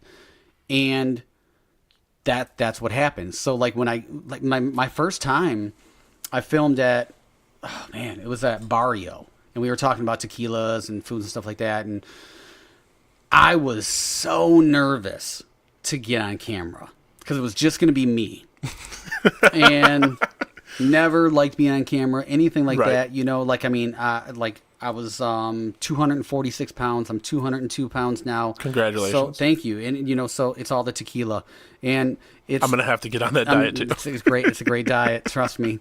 Just drink, and don't do anything. Just drink. Grab a straw. And so I was so nervous. I was pacing around my house for like an hour. Like, oh my God. And I almost crapped out. It's like, I can't do this. But see, getting over that fear led to these moments. You have to overcome fear. And one of the things I've always tried to do in my life is overcome fear. So like, I'm afraid of heights. I hate heights. And so I've gone ziplining. You got to face it. Yeah. It's just, I won't let anything be powerful enough to stop me from what I'm doing. So it's like going into the store and selling like I don't want to. I've gone into stores multiple times and they've turned me down. You'll see me again. Right. I've gone into stores where they've turned me down, and 2 weeks later they've emailed me, hey, people are coming in asking for it. Can we place an order? Right. You sure can. Absolutely. How much? So it's like, I'm just here to not only prove myself wrong, but prove all the doubters. Like, so if people listening, if you've ever doubted yourself, or if you've ever had anybody doubt your abilities, I'm here as living proof that you can do anything that you want in life. It's just, For sure. Absolutely, because I never thought I could own a tequila company. And now I'm a contender. I mean, we were just up for, best tequila brand in the Metro Times voting. We'll get the results, very soon. I think it comes out like April 24th.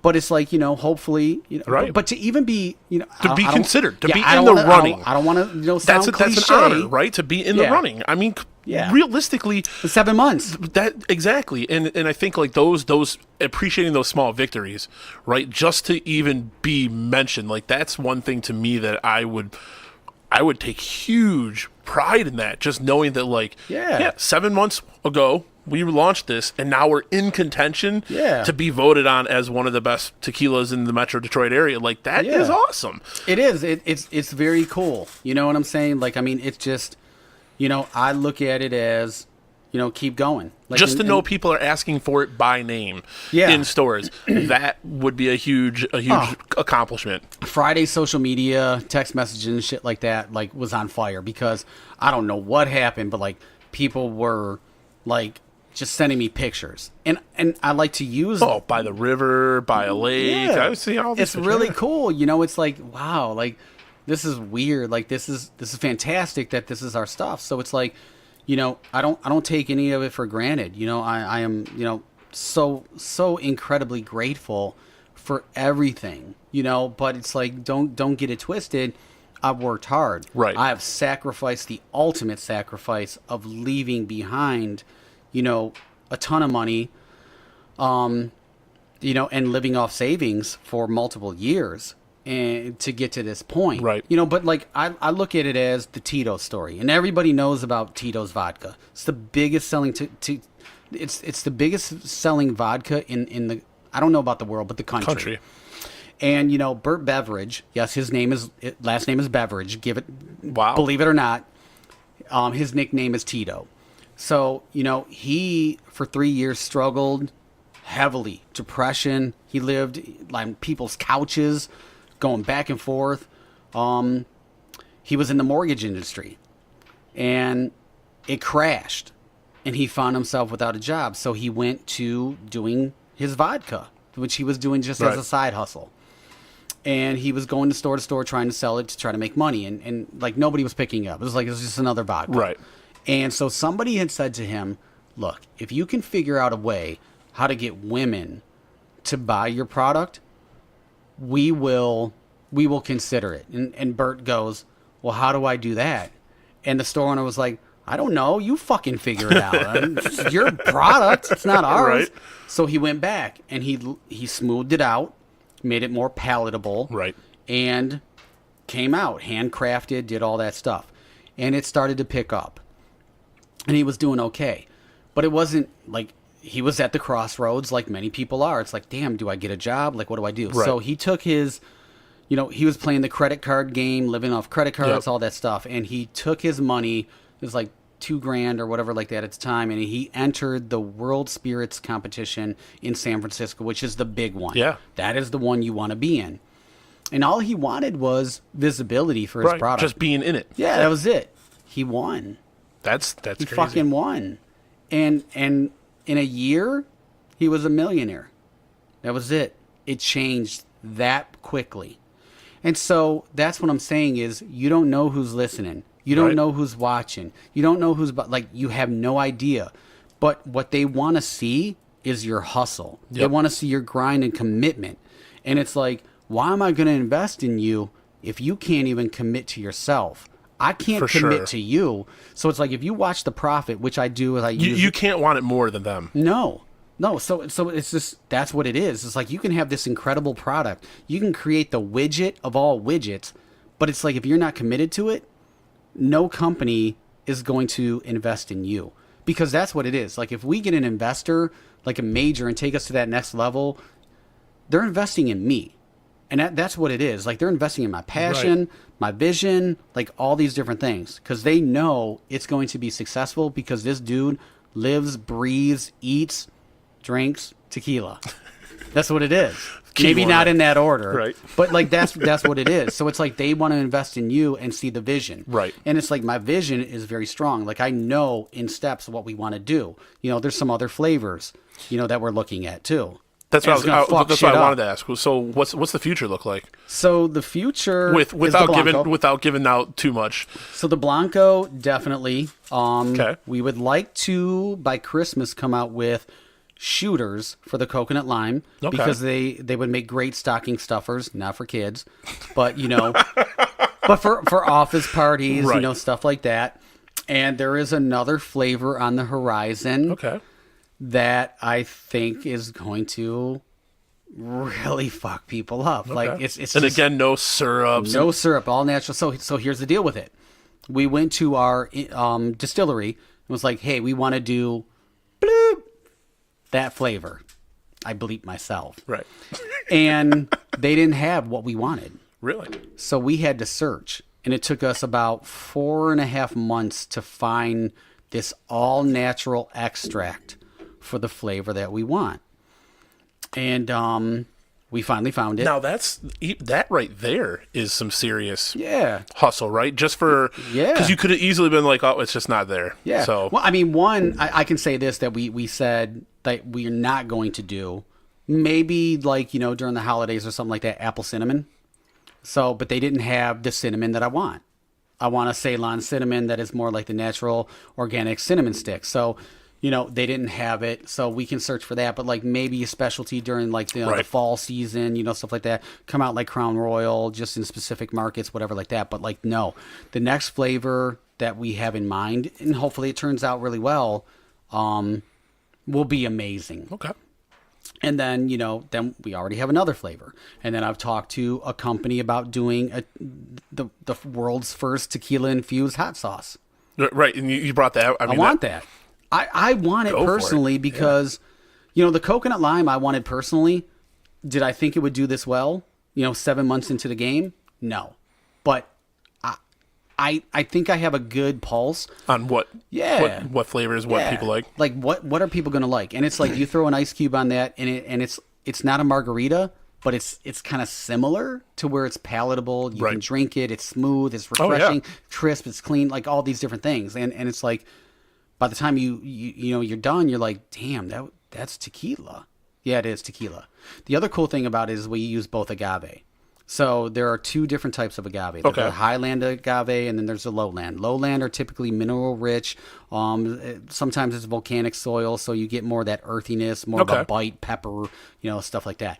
The highland, the soil is much different because of the altitude, Right. so it's a sweeter agave. Really? We use a blend, so it's a hybrid of both agave, so it smooths it out, but still gives it that tequila taste, and that's why it's ultra smooth. But it's another. See, and that's like crazy just to know Yeah. the depth of all that. Yeah, it's very unique, So it's like that we have the world's only coconut lime. We use both agave. So therefore, if there's ever an agave shortage, knock on wood, we can use both agave. We're not distinct to where, one type. Because like I think it was like 5 years ago, it did snow in Mexico. They had snow. But you don't think about that. But I mean, Right. like this year we had snow in Hawaii. It happens. Yeah. So I mean, you want to create something different and unique for the market. And with the Reposado and whiskey barrels, again, different. And we use, which we can't say, but we use a Right. very well-known whiskey brand, their barrels. And so our distillery has a contract with them, and it comes off very well. No, it does. It's delicious. So, it just kind of works. But like, getting back to it is like, I just believe in people, and I believe that you can do anything that you absolutely want to, but it's going to take sacrifice. And hopefully you can get your side hustle to the point to where you have to make a decision. That's the best thing in this world. Before someone else makes a decision for you. 100%. And that's what it is. So it's like, imagine, my wife, losing a salary. I think at that time she was making like 75 grand, which is nothing to sneeze at. No. And she worked literally 7 minutes from home.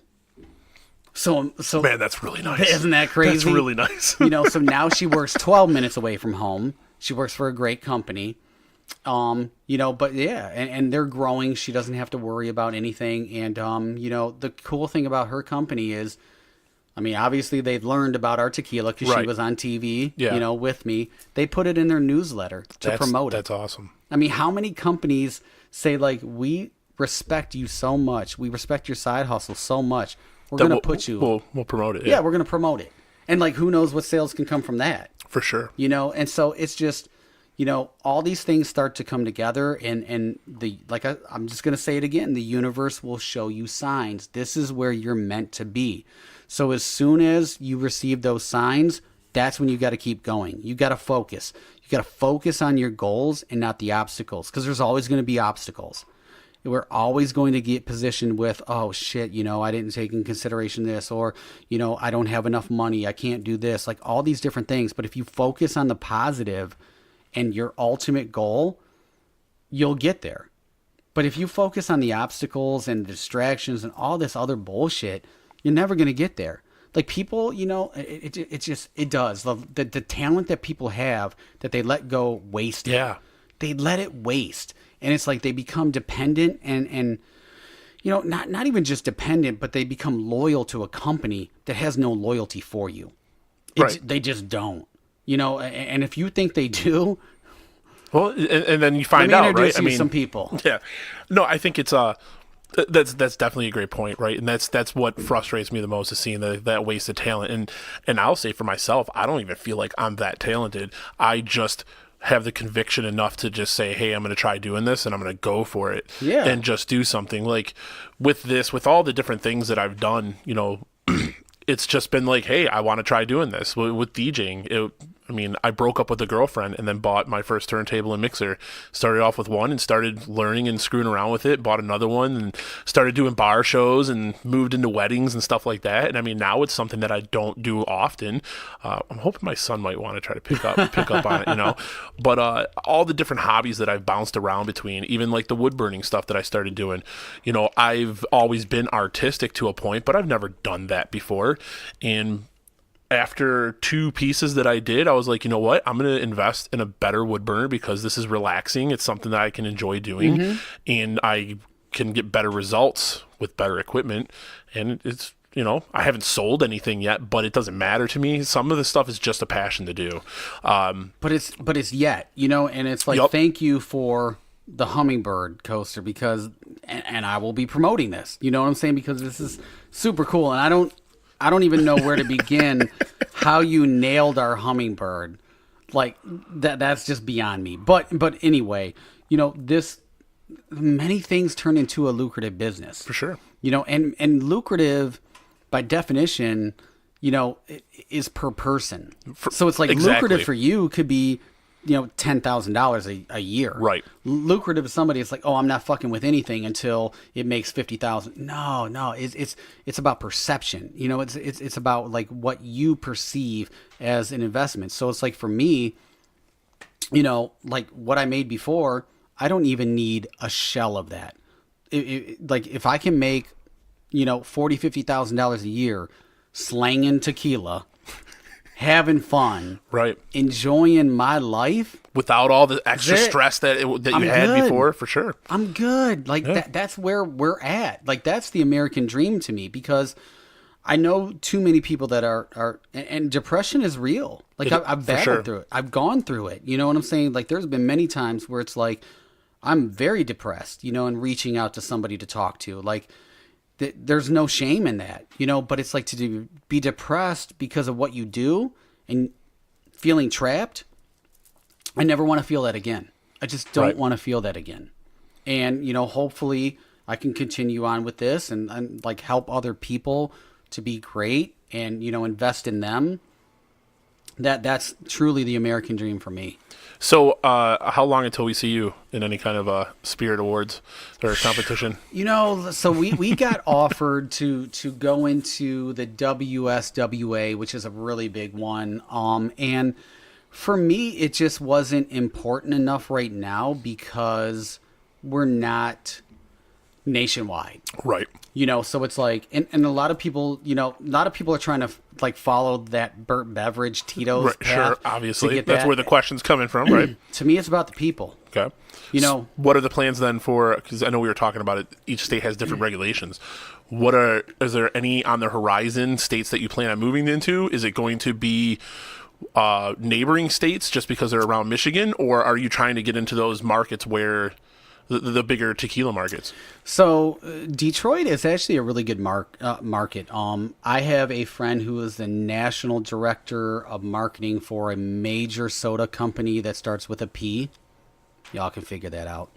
And she was like, there's a lot of emphasis, there's a lot of eyes on Detroit. So there's a lot of businesses and major companies that are watching the hot spots within the bar scene, hospitality scene in Detroit.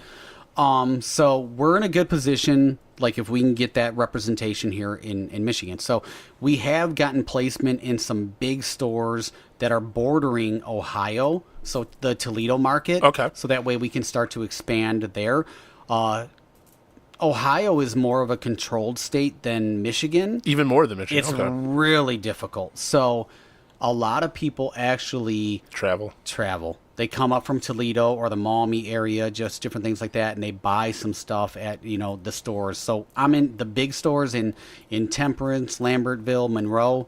We're already in.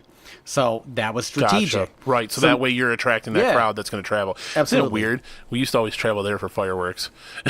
Oh, I know. Yeah. And they travel here for alcohol. So what's interesting about Ohio is like some of their laws changed, and for some reason there was 300 SKUs, so 300 different brands that they eliminated from their catalog. Really? It's so controlled. So if I can get that traffic coming from Toledo, it starts to grow organically from there. I've had some people already that are like in Sarnia, which is near Port Huron. Yep. Traveling over to Port Huron to buy Teeq Tequila. Yep. Indiana, border state, same thing. But the next market that I would love to focus on would be Chicago. Yeah. Chicago is one of your top 5 tequila consumption cities. Really? Illinois is very big. So, come on.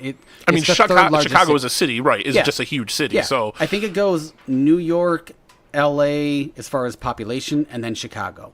Gotcha. So that's in population. So it just makes sense to go there. For sure. And so hopefully we're successful with that. But really it's just I haven't impacted the Grand Rapids area.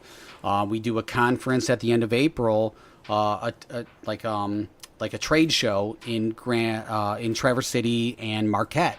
So we got that. It's like Michigan's a big state. Like you can do very well here. So I know where I need to be. If I can start selling 100 cases a month and then really impact Michigan, the other states will come knocking. Right. Like people will come knocking. It'll start following. Yeah. Yep. And so like that's what you want to do. Like even with your podcast, you build it and you grow and you get that buzz where people come and start knocking on your door and it's like, oh, well, this is starting to turn. This is starting to change. I'm getting, noticed. And that's really what it is. It's all organic. Yep. All right. Well, that's 2 hours already. Wow. That's great, right? I mean, that's crazy. It went good. How'd it feel to get the story out? There's always facets of the story that, I'll share, even more here and there and stuff like that. But it's always good, because my thing, the biggest takeaway is if somebody takes 2 hours of their life to listen to this, or even 45 minutes, I just want them to walk away saying, hey, I can do it. I can do it. Yeah. Anything's possible. For sure. Well, as we ride on out, websites, what do you get to plug? So Facebook and Instagram at Teeq Tequila, Teeq, Teeq Tequila, and our website is teeqspirits.com, teeqspirits.com. Yeah. The side hustle, the business entrepreneurship, what's that one? Curious Inception, that you can find on Facebook. I think we have a website. I don't even know. Gotcha. I'm so focused on, Teeq Tequila and importing other spirits. That's where we're at right now. And if someone wants to get a hold of you, they come through the Teeq Spirits or the Teeq. Absolutely. There's a contact. Yep. Awesome. And for me, JP, make sure to listen, thegetupshow.com. You can also follow on Twitter and Instagram at The Get Up Show. Also on Facebook at The Get Up Show Podcast. And make sure to listen Spotify, iTunes, Stitcher Radio, Google Play Music, pretty much everywhere. Give a like, a listen, comment, follow, all that good stuff.